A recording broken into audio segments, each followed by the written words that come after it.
మరి అన్న సీనన్న గారి నేతృత్వంలో ఒక మంచి భావనతో మంచి పద్ధతిలో మనం నడుస్తున్నాం కాబట్టి ఢిల్లీకి రమ్మంటే ఎంతమంది అయినా కానీ పిల్లలు మరి మా మహిళా సోదరిమణులు కానీ మన యువకులు కానీ జంతర్ మంతర్ దగ్గర ఎన్నో సందర్భాల ధర్నాకు పాల్గొనడం జరుగుతున్నది. మరి ఈ చిన్న విషయం నన్ను అడిగితే ఫీజు బకాయి పడ్డది మన పిల్లల కోసం. మరి సీనన్న గారు మరి ముఖ్యమంత్రితో మాట్లాడితే ఇమీడియట్లీ అవుతుందని అనుకుంటున్నాను. నేను రేపు మాకు తొందరలోనే రిలీజ్ చేస్తారనుకుంటున్నాను. మరి మనం పిల్లల భవిష్యత్తు మరి దాదాపు ఇన్ని సంవత్సరాల నుంచి విద్యకు మరి ఆర్థికంగా కానీ రాజకీయంగా అన్నిట్లకు దూరమైనాం. మరి ఇప్పుడు మేల్కొల్పి మనమంతా మన పిల్లలు మంచి హోదాలో మంచి ఆఫీసర్గా, గెజిటెడ్ ఆఫీసర్గా, ఒక ఐఏఎస్గా, ఐపీఎస్గా చూడవలసిన సమయం ఆసన్నమైనది. మనకు జరిగిపోయిన గతంలో మరి ఏ కులం వారు ఆ కులం వృత్తి చేసుకుంటూ జీవనోపాధి పొందారు. మరి ఇప్పుడు మాత్రం ఎడ్యుకేషన్ అందరూ చదువుకోవాలనే ఉద్దేశంతో వైఎస్ రాజశేఖర రెడ్డి ఈ స్కీమ్ పెట్టడం జరిగింది. మరి పిల్లలకు ఇప్పుడు బకాయి మొత్తం ప్రభుత్వం తక్షణమే చెల్లించాలి. మరి ఇమ్మీడియట్లీ ప్రభుత్వము ఈ బీసీ విద్యార్థులను అన్ని విధాలుగా ఆదుకోవాలని చెప్పి ప్రభుత్వాన్ని డిమాండ్ చేస్తున్నాము. మరి మా తమ్ముడు విక్రమ్ గౌడ్ గారు మరి ఢిల్లీలో కూడా ఎన్నిసార్లు ఎన్ని విషయంలో మాట్లాడడం జరుగుతున్నది. మరి ఎందుకంటే చాలా సమస్యలతో సతమతం అవుతున్నమాట వాస్తవమే. మరి ఒక్కొక్కటి సాధించుకుంటున్నాము. ఇవాళ ఏ ప్రధానమంత్రి కానీ ఏ ముఖ్యమంత్రి కానీ ఎవరు కానీ బీసీలకు సముచితమైన స్థానం ఇస్తామని చెప్తున్నారు. బీసీలకు ఖచ్చితంగా బీసీ సమస్యలు పరిష్కరిస్తాము. బీసీలు ఏ సమస్యతో సతమతం అవుతారో ఆ సమస్యలన్నీ మరి చర్చించి వాళ్ళ సమస్యలు పరిష్కరించడానికి ముందుంటారు. ఇదంతా మన ఉద్యమం ఫలితమే. మనమంతా కష్టపడుతున్నాం కాబట్టి మనకు ప్రభుత్వ పరంగా కానీ మరి ఆపోజిషన్ పార్టీలు కానీ అందరూ మనకు బ్రహ్మరథం పడుతున్నారు. ఎందుకంటే ఇది మనం అన్ని సంఘాల కంటే మన సంఘానికే మంచి గుర్తింపు వచ్చింది. మనము జాల శ్రీనివాస్ గౌడ్ నేతృత్వంలో మనకు మంచి కార్యక్రమంలో పాల్గొంటున్నాం కాబట్టి మనం ఇక్కడ కేంద్ర ప్రభుత్వాన్ని కూడా నిలదీస్తున్నాము, రాష్ట్ర ప్రభుత్వాన్ని కూడా నిలదీస్తున్నాము. ఎవరికి అన్యాయం జరగకుండా మరి మన సమస్యలు సాల్వ్ చేసుకోవడానికి ముందుంటున్నాము. మరి మా సుజాత గారు వస్తున్నారు, వారిని స్వాగతిస్తూ మరి రాబోయే రోజుల్లో మన పిల్లలకు బకాయి పడ్డ మరి ఫీజు మొత్తం వెంబడే చెల్లించాలని ప్రభుత్వాన్ని డిమాండ్ చేస్తూ మరి తమ్ముడు నాకు ఈ అవకాశం ఇచ్చినందుకు మరి తమ్ముడికి ప్రత్యేకమైన ధన్యవాదాలు తెలియజేస్తూ మీ అందరికీ ఎందుకంటే మంచి వాతావరణం. మరి తమ్ముడు ఏదైనా గణేష్ పూజ చేసినప్పుడు మొదలు నాతోనే మాట్లాడిపించాడు. మా తమ్ముడు సంతోషం. మరి అన్ని విధాలుగా సంతోషిస్తూ మరి అందరం ఈ ఉద్యమంలో భాగస్వామ్యమై ప్రభుత్వంపై ఒత్తిడి తీసుకురావాల్సిన అవసరమైనదని చెప్పి తెలియజేస్తూ మరి నాకు ఇచ్చిన అవకాశానికి ఫీజు రియంబర్స్మెంట్ పైన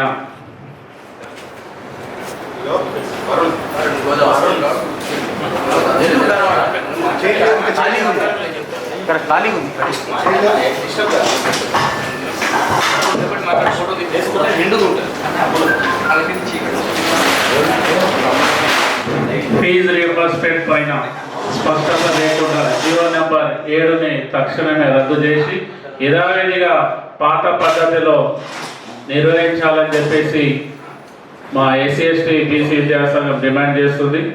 అదేవిధంగా రేపు జరుగుతున్నటువంటి ఎంసెట్ కౌన్సిలింగ్ని ఇమీడియట్లీ రద్దు చేసి, ఎందుకంటే ఫీజు రియంబర్స్మెంట్ పైన స్పష్టమైన హామీ ఇచ్చిన తర్వాతనే ఎంసెట్ కౌన్సిలింగ్ నిర్వహించాలని చెప్పేసి మేము విజ్ఞప్తి అదేవిధంగా డిమాండ్ కూడా చేస్తున్నాం.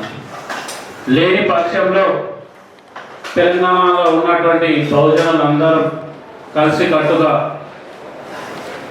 పెద్ద ఎత్తున ఉద్యమం చేస్తామని చెప్పేసి ఈ సందర్భంగా తెలియజేసుకుంటూ ఈ అవకాశం ఇచ్చినటువంటి మీ అందరికీ నా హృదయపూర్వక నమస్కారాలు తెలియజేసుకుంటూ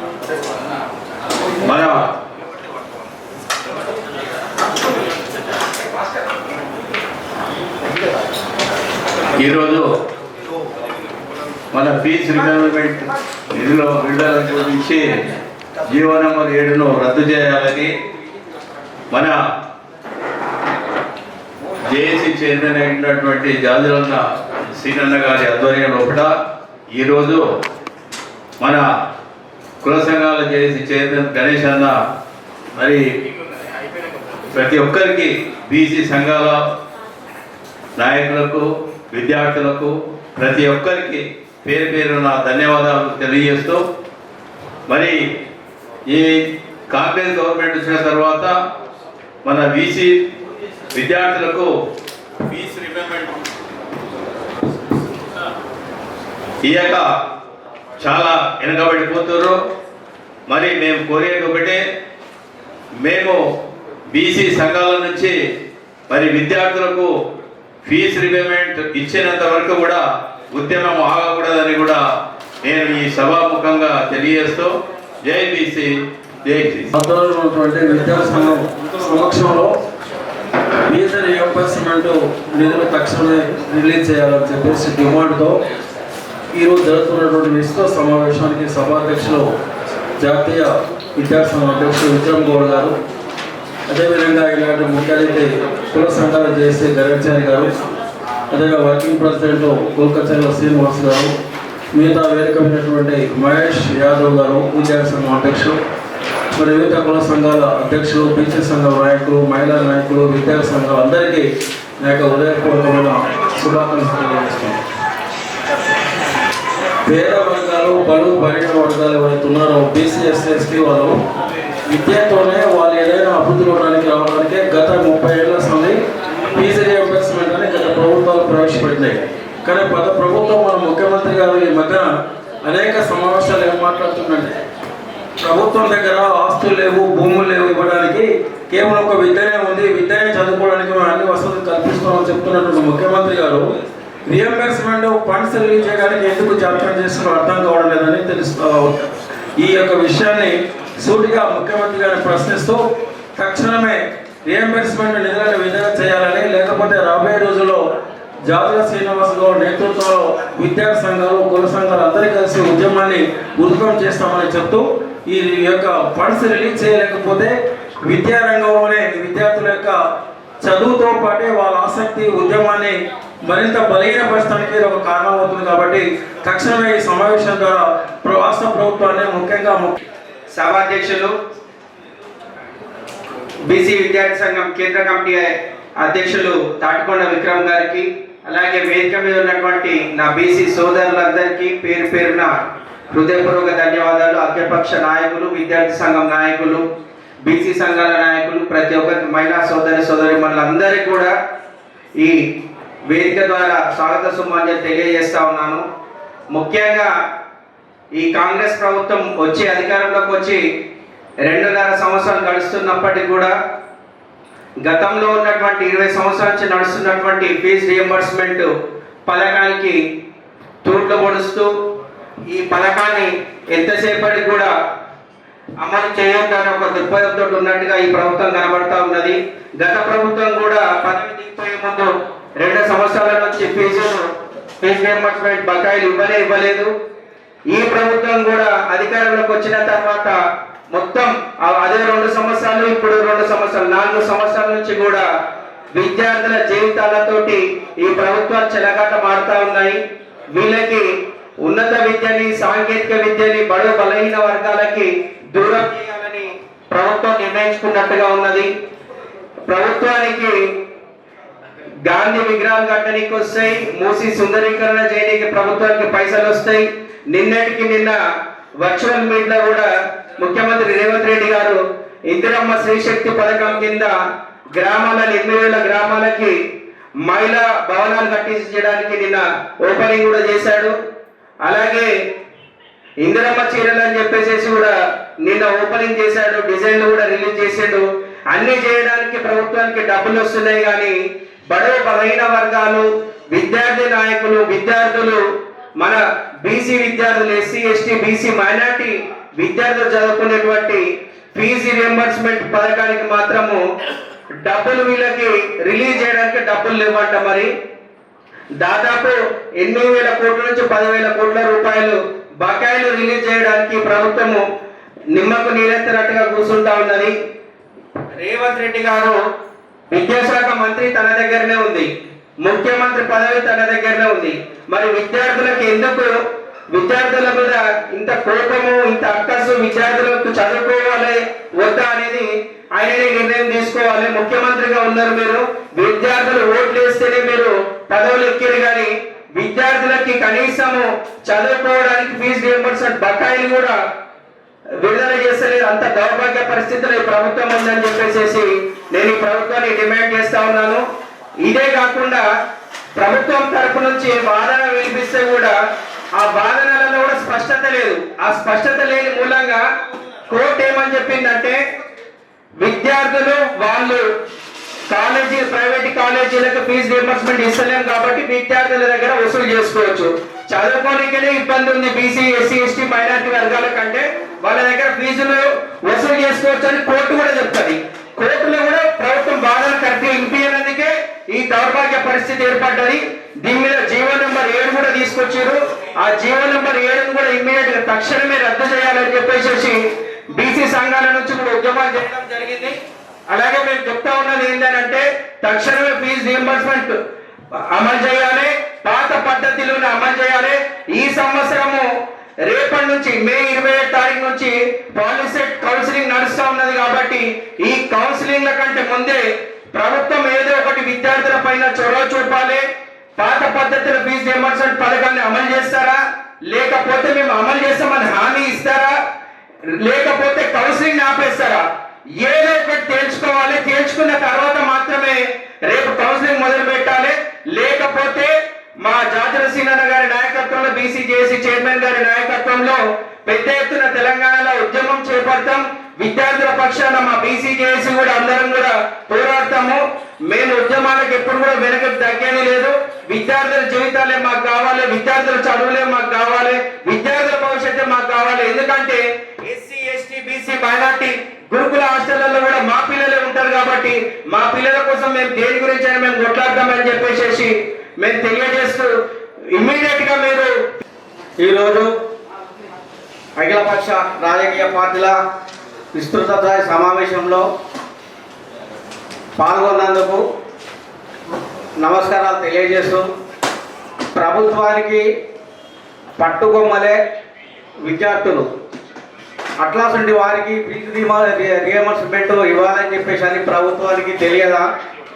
ఎందు గురించి అంటే, ఆ విద్యార్థులు కనుక కన్నెర చేసేదనుకో ఎట్లాంటి ప్రభుత్వాలైనా కూలిపోవడానికి సిద్ధంగా ఉంటాయి. అందుకని చెప్పేసి అని తక్షణమే ప్రభుత్వం ఫీజు రియంబర్స్మెంట్ విడుదల చేయాలని చెప్పేసి అని ఇప్పటికే ఎన్నోసార్లు మీటింగ్లు పెట్టి హెచ్చరించడం జరిగింది. అయినా కానీ ప్రభుత్వం స్పందన లేకపోవడం దురదృష్టకరం.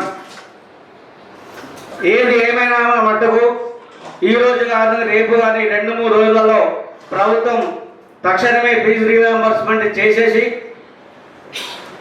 విద్యార్థులను ఆదుకోవాలని చెప్పేసి అని కోరుకుంటూ, మరి కుల్కచల్ల శ్రీనివాస్ గౌడ్ గారికి, మహేష్ గౌడ్ గారికి, కుందరం గణేశారన్న గారికి మరియు ప్రతి ఒక్కరికి, నా మహిళా సోదరి మనులకి, విద్యార్థుల ప్రతి ఒక్కరికి నా ఉద్యమాన్ని వందనాలు తెలియజేస్తూ, ఫీజ్ బకాయిలను వెంటనే విడుదల చేయాలి. ఎందుకంటే గత ప్రభుత్వం ఎలా అయితే 2.5 సంవత్సరాలు ఇచ్చింది, దాని తర్వాత 2.5 సంవత్సరాలు అలాగే పెట్టి అవి మా మీదే నెట్టేసింది. కాబట్టి ఆ ప్రభుత్వాన్ని గద్దెదించి ఈ కాంగ్రెస్ ప్రభుత్వాన్ని తీసుకొస్తే 2.5 సంవత్సరాలైనా ఇంతవరకు ఎక్కడ కూడా 10,000 కోట్ల బకాయిలు, ఫీజు బకాయిలు ఉంటే విడుదల చేయకుండా 900 మాత్రమే విడుదల చేసింది. మరి మిగతాది ఎవడు? నీ అబ్బ చేస్తాడా? ఎవరు చేస్తాడు? పిల్లలు, మా పిల్లలు అన్నింటిలో కూడా ముందుంటారు, మా బీసీ బిడ్డలే ఉంటారు. కాబట్టి ఫీజు బకాయిలు వెంటనే విడుదల చేయాలి. నువ్వు జలసాలు అన్ని చేస్తున్నావు, కానీ ఎక్కడ మా ఫీజు బకాయిలు ఎక్కడ? ఎలా అయితే మహిళా బిల్లుని వీపోయిందో అదే విధంగా ఇప్పుడు ఈ ఫీజు బకాయిలు నువ్వు వెంటనే విడుదల చేయకపోతే నీ ఇళ్లను ముట్టడిస్తాం, రాస్తారోకాలు చేస్తామనేసి మహిళా సంఘం ద్వారా హెచ్చరిస్తున్నాను. జై బీసీ. నాకు ఈ అవకాశం ఇచ్చిన ధన్యవాదాలు.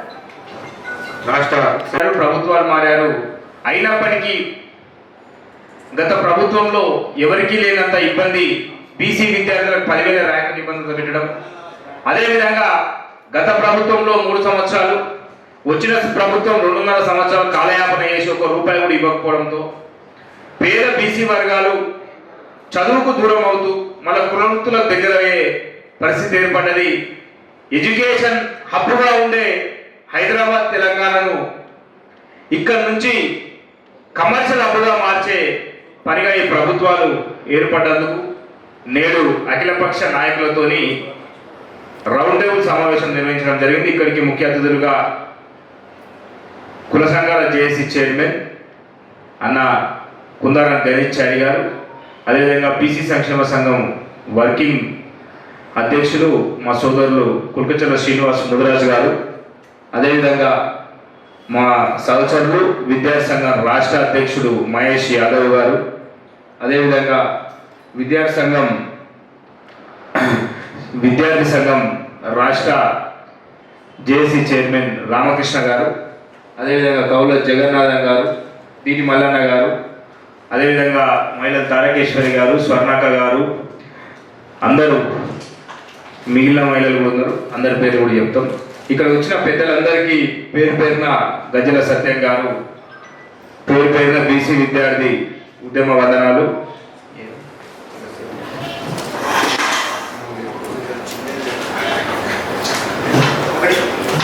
సమత యాదవ్ గారు, గౌతమి గారు, రేణుక గారు, అదేవిధంగా సాయి గారు, భరత్ గారు, ధనుష్ గారు, భాస్కర్ అన్న గారు, ముఖ్యంగా మనందరి కోసం ఏ మీటింగ్ పెట్టినా ఎక్కడ కూడా బీసీ ఉద్యమాన్ని నా సర్వీస్తోనే ముందుకు తీసుకుపోతా, మీరు ఉద్యమం చేయండి, మీకు నేను అండగా ఉంటాను. ఫస్ట్ గూడూరు భాస్కర్కి అందరూ ఒకసారి చప్పట్లు కొట్టండి, ఒక 30 సెకండ్లు. వారికి ప్రత్యేక ధన్యవాదాలు. అదేవిధంగా మా గోల్గా వెంకటేష్ అన్న గారు, అదేవిధంగా బ్రహ్మం చౌదరి గారు, అదేవిధంగా నరసింహచారి గారు, మా సోదరులు ఇందం రజక గారు, నాగరాజ్ గౌడ్ గారు, మా కాచి సంఘం హరితిలక్ సింగ్ గారు,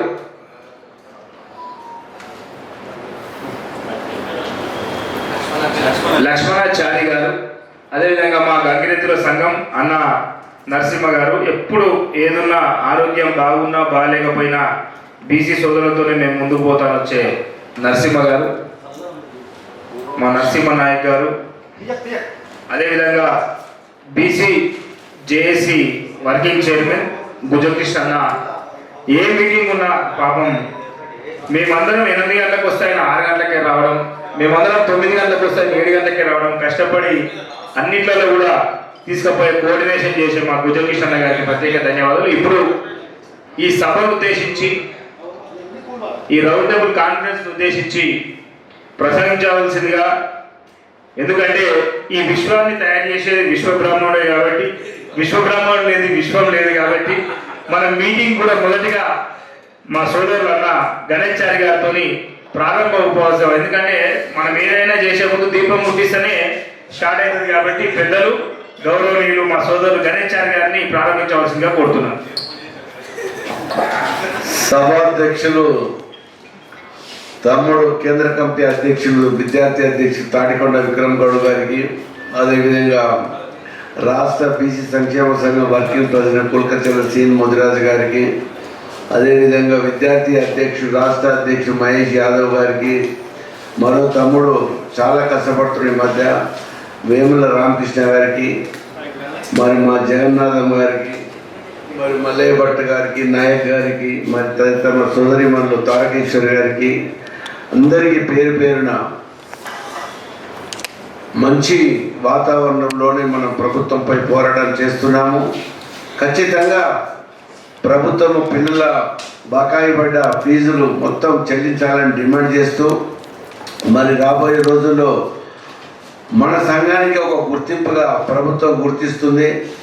ఎందుకంటే ఇక్కడ భారత ప్రధానమంత్రి మన సంఘాన్ని గుర్తించారు, మరి రాష్ట్ర రాహుల్ గాంధీ గారి ప్రతిపక్ష నేత కూడా మన సంఘాన్ని గుజరాజ్ గారికి, మహేష్ యాదవ్ గారికి, గణేశారి అన్న గారికి, వేదిక మీద ఉన్న పెద్దలకు, మహిళా మనులకు, ఇక్కడ విచ్చేసిన విద్యార్థులకు, పత్రికా మిత్రులకు అందరికీ నమస్కారాలు. ఈరోజు ఫీజు రియంబర్స్మెంట్ రాక విద్యార్థులు అనేది చాలా ఆనందం చెందుతున్నారు. దీనికి సంబంధించి జీవో నెంబర్ 7 ఏదైతే ఉందో దాన్ని తక్షణమే రద్దు చేయాలని చెప్పేసి మేము ఈ సందర్భంగా డిమాండ్ చేస్తున్నాము. ఒక విద్యార్థి గవర్నమెంట్ కాలేజీలలో ఇంటర్మీడియట్ చదివి ఆ విద్యార్థి మంచి ర్యాంక్ తెచ్చుకొని మంచి కాలేజీలో సీట్ సంపాదించుకున్న తర్వాత ఆయన పాస్ అవుట్ అయిన తర్వాత గత 3-4 సంవత్సరాల నుంచి ఫీజు రియంబర్స్మెంట్ అనేది చేయలేదు. ఆయన పాస్ అవుట్ అయితే ఇప్పుడు ప్రైవేట్ కళాశాలలు ఫీజు మొత్తమే కడితేనే కానీ మేము మీకు సర్టిఫికెట్లు ఇష్యూ చేయము అని తెలియడం జరుగుతుంది. దీనివల్ల 1-2 సంవత్సరాలు అయినప్పటికీ కూడా వాళ్ళ సర్టిఫికేట్ వాళ్ళ చేతికి రాలేదు. సర్టిఫికేట్ రాకపోవడం వల్ల వాళ్ళు ఏదైనా ఉద్యోగానికి అప్లై చేద్దామన్నా కూడా వాళ్ళు కుదరక వాళ్ళ ఇంటి దగ్గరనే ఉండడం జరుగుతుంది. ఇది ఎంతో అమానుషం. వాళ్ళ తల్లిదండ్రులు కూడా ఎంతో బాధకు లోనవుతున్నారు. దీన్ని పరిగణలోకి తీసుకొని రాష్ట్ర ప్రభుత్వం వెంటనే ఫీజు రియంబర్స్మెంట్ బకాయిలు వెంటనే చెల్లించాలని చెప్పేసి మేము ఈ సందర్భంగా డిమాండ్ అంటే ఈరోజు రామకృష్ణ ఇక్కడ ఉండడంటే విక్రమణనే కారణం. ఇంకోటి కులకశిల సిరన్న గారికి, మరి గణేష్ సారన్న గారికి, మరి అన్నగారి పెద్దన్న గారికి, అందరు మహిళా మండలికి అందరి పేరు పేరున హృదయపూర్వక ఉద్యమాభివందన తెలియజేస్తా ఉన్నా. ఈరోజు ఏదన్నా సంక్షోభంలో ఉంది రాష్ట్రంలో అంటే విద్యాశాఖ, విద్యార్థులు. ఎందుకంటే దాదాపు 10,000 కోట్ల పైగా ఫీజుల బకాయిలు పెండింగ్ ఉంది. ఫీజుల బకాయిలు పెండింగ్ ఉండడం ఒక పక్క అయితే రాష్ట్ర ప్రభుత్వం జియో నెంబర్ 7 తీసుకొచ్చారు. జియో నెంబర్ 7 తీసుకొచ్చి రావడం అంటే ఫీజు రియంబర్స్మెంట్ పై కుట్ర చేయడమే. ఒక పక్కన ప్రైవేట్ కార్పొరేట్ సంస్థలకు ఫ్రీ హ్యాండ్ ఇవ్వడమే. రాష్ట్ర ప్రభుత్వం మొన్నటి వరకు ఏమన్నారు, మేము అధికారంలో కాగానే ఫీజు నియంత్రణ చట్టం అన్నారు. దానికి కమిటీ వేశారు. కమిటీ వేసిన తర్వాత కమిటీ గడ్డి బీగుతుందా? మరి ఎందుకు కార్పొరేట్ విద్యా సంస్థలకి కొమ్ముగాస్తా ఉన్నారు? ఎందుకంటే మీ అధికారంలో ఉన్న మంత్రులవి, మీ ఎమ్మెల్యేలవి కాబట్టి వాళ్ళకి మీరు ఫ్రీ హ్యాండ్ ఇస్తా ఉన్నారు. ఈరోజు 10,000 కోట్లకు పైన ఫీజుల బకాయిలు పెండింగ్ ఉండడంతో కాలేజ్ మేనేజ్మెంట్ వాళ్ళు సర్టిఫికెట్లు ఇవ్వడం లేదు. సర్టిఫికెట్ ఇవ్వకపోవడంతో ఉన్నతమైన విద్యకు విద్యార్థులు దూరం అవుతా ఉన్నారు. జాబులు వచ్చినా కోల్పోయే పరిస్థితి రాష్ట్రంలో ఉంది. ఈరోజు రాష్ట్ర ప్రభుత్వం గిగ్ వర్కర్లకి అంటే స్విగ్గీ, జొమాటో, ర్యాపిడో వాళ్ళకి ప్రత్యేకమైన చట్టాలు తీసుకొచ్చారు. మరి విద్యార్థి హక్కు చట్టం తుంగలో తొక్కారు. అంటే విద్యార్థులు మొత్తం చదువుకొని ఇంజనీర్లు, డాక్టర్లు, మెడిసిన్లు, పెద్ద పెద్ద ఉన్నతమైన చదువులు చదవద్దు, మీరు స్విగ్గీ, జొమాటో వర్కర్గా మార్చాలని రాష్ట్ర ప్రభుత్వం విద్యార్థుల పైన కుట్ర చేస్తూ ఉంది. ఈరోజు ముఖ్యమంత్రి గారి దగ్గరనే విద్యాశాఖ ఉంది.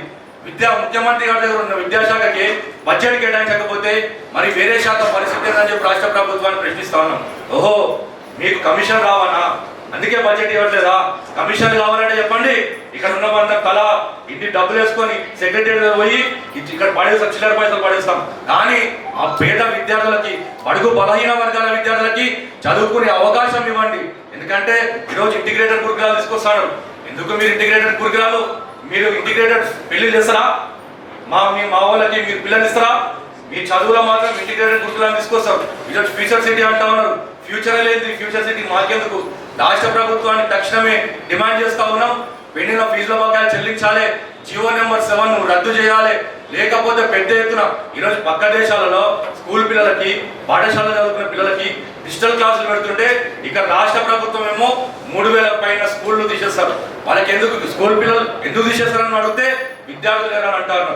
విద్యార్థులు ఎందుకు లేరని మేము అడిగితే చూస్తే అక్కడ పాఠశాల టీచర్లు లేరు. టీచర్లు లేకపోతే ఒక లేడీస్ అమ్మాయిలకి టాయిలెట్స్ లేకపోతే ఏ తల్లిదండ్రులైనా సరే పాఠశాల పంపించే అవకాశం ఉందా? రాష్ట్ర ప్రభుత్వాన్ని డిమాండ్ చేస్తా ఉన్నాం.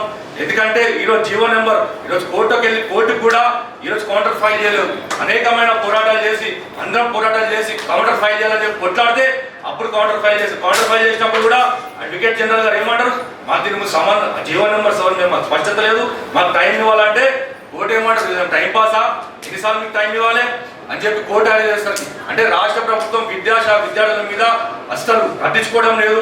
విద్యార్థులు నిర్లక్ష్యం చేస్తుంది. తక్షణమే రాష్ట్ర ప్రభుత్వం మా విద్యార్థుల పక్షాన ఉండి జియో నెంబర్ 7 రద్దు చేసి యథావిధిగా కొనసాగించాలి. 10,000 కోట్ల పెండింగ్ బకాయిలు ఇవ్వాలి.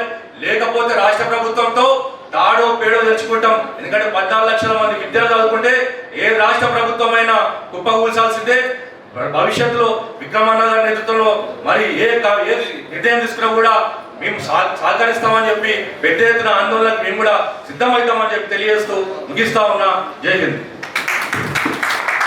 వహిస్తున్న విక్రమ్ గౌడ్ గారికి, శ్రీమతి ముదిరాజు గారికి, గణేష్ గారికి, పెద్దలు హనుమంతరావు గారికి, కృష్ణ గారికి మరియు స్టేజ్ మీద ఉన్న నా తోటి సహచరులకు మరి మహిళలకు మరియు మీడియా అందరికీ ధన్యవాదాలు తెలుపుతూ ఈరోజు యాక్చువల్గా మన తెలంగాణ జనసభ తరఫున కోదండరాం గారు రావాల్సి ఉంది.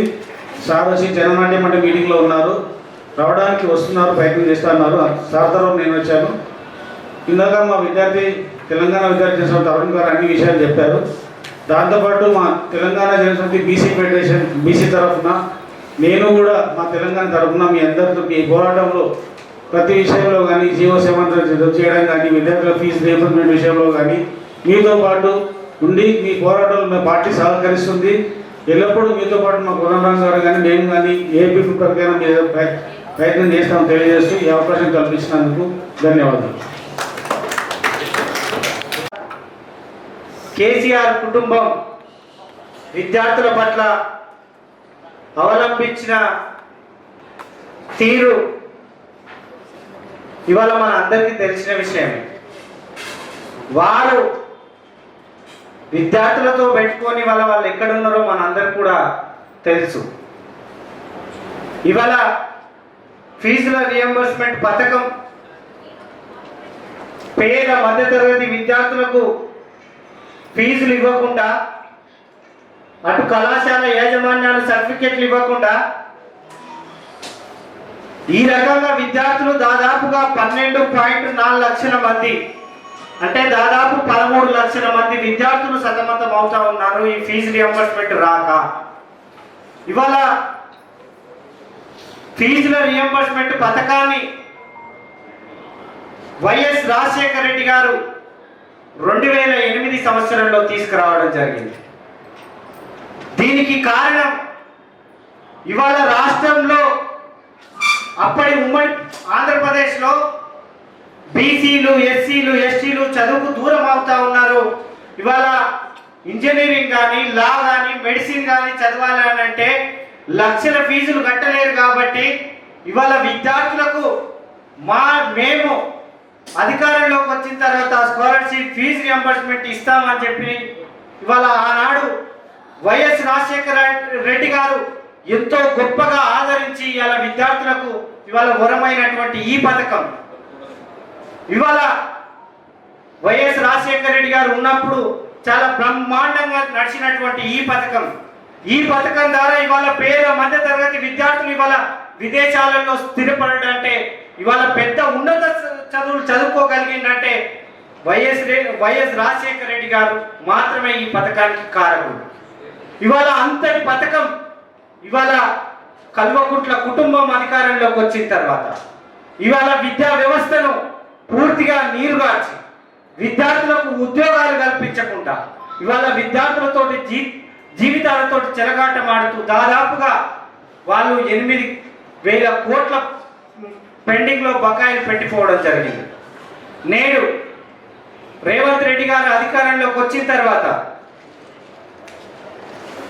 మన ప్రభుత్వం, కాంగ్రెస్ పార్టీ ప్రభుత్వం పెట్టినటువంటి ఎన్నికల మేనిఫెస్టోలో మేము రేవంత్ రెడ్డి గారు చెప్పడం జరిగింది, మేము అధికారంలోకి వస్తే విద్యా భరోసా కార్డు ద్వారా దాదాపుగా ప్రతి ఒక్క విద్యార్థికి 5 లక్షల రూపాయలు ఇస్తాం విద్యా భరోసా కార్డు ద్వారా అని చెప్పడం జరిగింది. అదేవిధంగా ఇవాళ విద్యార్థులకు ఫ్రీగా ఇంటర్నెట్ మరి వైఫై కల్పిస్తామని చెప్పడం జరిగింది. ఇవాళ ఇంజనీరింగ్ చదివేటువంటి విద్యార్థులు 10,000 ర్యాంకు లోపల వస్తేనే వాళ్ళకి ఫీజు రియంబర్స్మెంట్ ఇస్తా ఉన్నాం. అట్లా కాకుండా మన ప్రభుత్వం అధికారంలోకి వచ్చిన తర్వాత ఎలాంటి ర్యాంకుతో సంబంధం లేకుండా పూర్తి ఫీజులు మంజూరు చేస్తామని చెప్పడం జరిగింది. ఇట్లా చెప్పినటువంటి మన ముఖ్యమంత్రి గారు ఇవాళ ఎందుకు విద్యార్థుల యొక్క ఫీజులు ఇవ్వలేకపోతున్నారో ఈ ముఖ్యమంత్రి గారు విద్యార్థులకు చెప్పాల్సినటువంటి బాధ్యత ఉన్నది. ఇవాళ స్వయంగా విద్యాశాఖ ముఖ్యమంత్రి గారి దగ్గరనే ఉన్నది. ఇవాళ మొన్న మీరు మీటింగ్ పెడుతూ ఇవాళ విద్యార్థులకు ఇంటర్మీడియట్ స్థాయి విద్యార్థులకు మేము పాలిస్తాము, అదేవిధంగా మధ్యాహ్న భోజన పథకం అందిస్తామని చెప్తా ఉన్నారు. ఎందుకు మీరు ఇవాళ ఫీజు రియంబర్స్మెంట్ దాదాపుగా 10,000 కోట్లు బకాయిలు ఉన్నాయి కదా, అవి ఇవ్వకుండా ఇవాళ విద్యార్థులకు పౌష్టిక ఆహారం అదేవిధంగా పాలు ఇస్తాము అని చెప్పడం వల్ల ఉద్దేశం ఏమిటి? ఇవాళ మీరు చదువుకుందామంటే విద్యార్థులకు ఇవాళ మీరు ఫీజులు ఇవ్వాలి కదా. ఇవాళ అట్లా కాకుండా విద్యార్థులకు మీరు ఫీజులు ఇవ్వకుండా ఇంకొక చిన్న విషయం చెప్తా. ఈ రాష్ట్ర బడ్జెట్ 3.24 లక్షల బడ్జెట్. ఈ రాష్ట్ర బడ్జెట్లో కేవలం 0.77% విద్యార్థులకు కేటాయిస్తే ఈ రాష్ట్ర ప్రభుత్వం ఫీజుల బకాయిలు ₹1 కూడా ఉండదు. 3,24,000 కోట్లలో ప్రతి సంవత్సరం 2,500 కోట్లు కేటాయిస్తే విద్యార్థుల యొక్క జీవితాలు బాగుపడతాయి. ఇవాళ ఈ రాష్ట్ర ప్రభుత్వానికి ప్రతి సంవత్సరం లిక్కర్ ద్వారా వచ్చేటువంటి ఆదాయం 40,000 కోట్లు. 40,000 కోట్లు లిక్కర్ ద్వారా వస్తున్నది కదా, కేవలం విద్యార్థులకు ప్రతి సంవత్సరం 2,500 కోట్ల బడ్జెట్ ఇవ్వలేరా అని ఈ సందర్భంగా ప్రశ్నిస్తా ఉన్నాం. మేము బీసీ విద్యార్థి సంఘంగా ఈ రాష్ట్రంలో ఉన్నటువంటి పేద విద్యార్థుల కోసం అనేక మార్లు ఇందిరా పార్క్ దగ్గర ఫీజు పోరు దీక్ష కార్యక్రమాన్ని తీసుకోవడం జరిగింది. అదేవిధంగా సిఎస్ గారిని కలిసి విన్నవించడం జరిగింది. పేద మధ్యతరగతి విద్యార్థులు సతమతం అవుతా ఉన్నారు, వాళ్ళ ఫీజులు కేటాయించాలని కోరడం జరిగింది. ఇవాళ వాస్తవంగా దాదాపు ఈ రాష్ట్రంలో 15 కాలేజీ యాజమాన్యాలు మాకు ఫీజులు ఇస్తలేరు, ఈ ప్రభుత్వం మేము ఎట్లా బతకాలని చెప్పేసి హైకోర్టును ఆశ్రయించడం జరిగింది. వీళ్ళు హైకోర్టును ఆశ్రయిస్తే హైకోర్టు ఏం చెప్పిందంటే ఏప్రిల్ 2వ తారీఖు నాడు మీరు ఎప్పటిలోగా ఇస్తారో చెప్పండి, లేని పక్షంలో విద్యార్థుల నుంచి ఫీజులు వసూలు చేసుకోండి. మేము కాలేజీల యాజమాన్యాలకు ఆ విధమైనటువంటి మధ్యంతర ఉత్తర్వులు ఇవ్వడం జరిగింది. ఇవాళ దీనిపైన కోర్టు చెబుతూనే మళ్ళీ ఏప్రిల్ 30వ తారీఖు నాటికి వాయిదా వేయడం జరిగింది.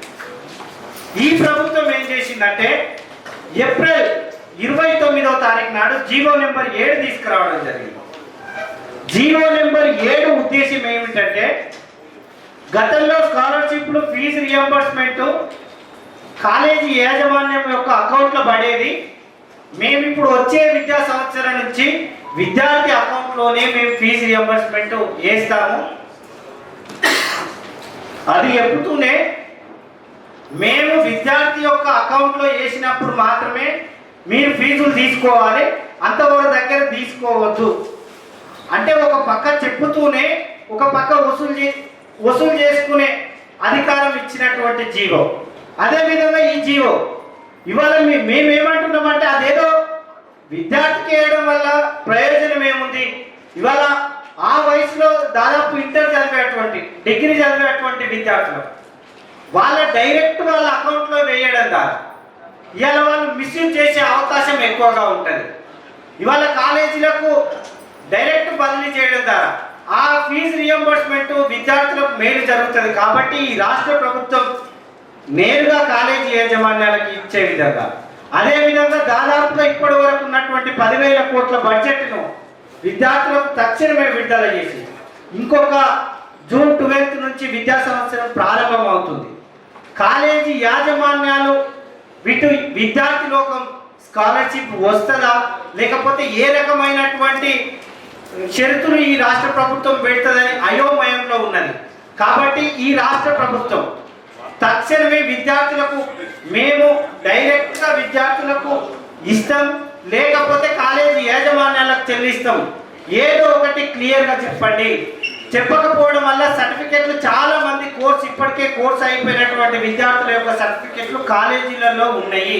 ఇవాళ మీరు ఫీజు కడితే కానీ మేము సర్టిఫికెట్లు ఇవ్వము అనే ధోరణిలో కాలేజీ యాజమాన్యాలు ఉన్నాయి. కాలేజీ యాజమాన్యాలు కూడా పిల్లల నుంచి ఫీజులు కట్టకపోతే మేము ఎట్లా జీతాలు ఇచ్చుకోవాలి, రెంట్లు ఇవ్వాలి అనే పరిస్థితిలో వాళ్ళు కూడా ఉన్నారు. కాబట్టి ఈ రాష్ట్ర ప్రభుత్వం పంతానుకోకుండా ఇవాళ ఒక పెద్ద మనసు చేసుకొని విద్యార్థులకు ఫీజు రియంబర్స్మెంట్ పూర్తిగా బదులు చేసి విద్యార్థులను ఆదుకొని విద్యార్థులకు న్యాయం చేయాలని కోరుతూ, అదేవిధంగా భవిష్యత్తులో బీసీ విద్యార్థి ఉద్యమాన్ని విద్యార్థుల కోసం పెద్ద ఎత్తున ఆందోళన కార్యక్రమాలు తీసుకుంటాం. ఇవాళ బీసీల ఒకటి మాత్రం ఈ రాష్ట్ర ప్రభుత్వంలో ఉన్న బీసీలందరూ కూడా మీ మీడియా ద్వారా ఇక్కడికి వచ్చిన వాళ్ళందరూ కూడా విజ్ఞప్తి చేస్తాము. మన హనుమంతన్న గురించి ఎంత చెప్పినా నాకే అనిపిస్తూ ఉంటుంది. నేను ఉస్మాన్ యూనివర్సిటీలో LLM అయిపోయింది. అన్న ఈ వయసులో కూడా దేన్ని లెక్క చేయకుండా మొక్కవోని దీక్షతో నిజమైన బీసీ నాయకుడు, బలంగా కొట్లాడేటువంటి నాయకుడు ఎవరైనా ఉన్నారంటే కేవలం హనుమంతన్న ఒక్కడే. ఇవాళ ఆయనకు ఎవరు అధికారంలో ఉన్నారు, ఎవరు ఉన్నారా, పక్కన ఏమున్నదా అనే సంబంధం లేదు. ఆయన నోటి నుంచి ప్రతి క్షణం బీసీ వాయిస్ వినిపిస్తూ ఉంటుంది. నాకే అనిపిస్తూ ఉంటుంది, ఒక యువతగా, విద్యార్థులుగా మనం ఇంకెంత బలంగా కొట్లాడాలి. ఈ వయసులో అనేక సార్లు అన్న కరోనా టైంలో కావచ్చు, అనేక సార్లు హాస్పిటల్లో బెడ్ మీద నుంచి ఆయనను బతికిస్తున్నది ఒక బీసీ ఉద్యమం. బలమైనటువంటి ఈ రాష్ట్రంలో బలమైనటువంటి వాయిస్ వినిపించడం కోసమే, మనందరి కోసం. ఇవాళ గతంలో ఎట్లయితే రామాయణంలో రామునికి అండగా హనుమంతుడు ఏ విధంగా ఉన్నాడో, ఈ రాష్ట్రంలో ఉన్న బీసీ సమాజానికి మన అండగా పెద్దన్నగా మన హనుమంతన్న ఉన్నాడు. ఖచ్చితంగా మన హక్కులు సాధిస్తాం. హనుమంతన్నకు పార్టీలతోటి దేనితోటి సంబంధం లేదు. బీసీ ఇష్యూ మీద ఎవరితోటైనా, జేజమ్మలతోటైనా ఎవరితోటైనా కొట్లాడేటువంటి శక్తి మన హనుమంతన్నకు ఉన్నది.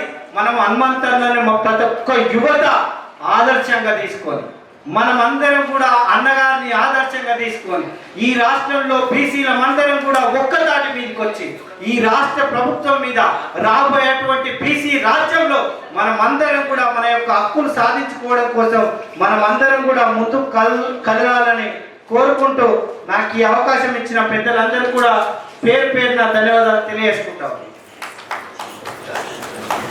ఇప్పుడు బీసీ సంక్షేమ సంఘం ఈ కార్యక్రమ సభ అధ్యక్షులు, బీసీ విద్యార్థి సంఘం జాతీయ అధ్యక్షులు తాటికొండ విక్రమ్ గౌడ్ గారు, అదేవిధంగా సభ సమన్వయం చేస్తున్నటువంటి బీసీ విద్యార్థి సంఘం రాష్ట్ర అధ్యక్షులు గొడుగు మహేష్ యాదవ్ గారు, ఈ కార్యక్రమం ముఖ్య అతిథులు, బడుగుల గొంతుక, నిరంతరం పేద ప్రజల కోసం పోరాటం చేసినటువంటి అన్న ప్రభుత్వ సలహాదారులు, మాజీ రాజ్యసభ సభ్యులు వి హనుమంతరావు అన్న గారికి, అదేవిధంగా బీసీ జేఏసీ వర్కింగ్ ప్రెసిడెంట్ అన్న గుజ్జ కృష్ణన్న గారికి, అదేవిధంగా బీసీ కుల సంఘాల జేఏసీ చైర్మన్ అన్న కుందారం గణేష్ అన్న గారికి, అదేవిధంగా మా బీసీ సంక్షేమ సంఘం గ్రేటర్ అధ్యక్షుడు మాదేశి రాజేందర్ గారికి, అదేవిధంగా బీసీ విద్యార్థి జేఏసీ అధ్యక్షుడు రామకృష్ణ గారికి, ఎస్సీ ఎస్టీ బీసీ విద్యార్థి సంఘం రాష్ట్ర అధ్యక్షులు నరసింహ నాయక్ గారికి, విశ్వబ్రహ్మణ సంఘం రాష్ట్ర అధ్యక్షులు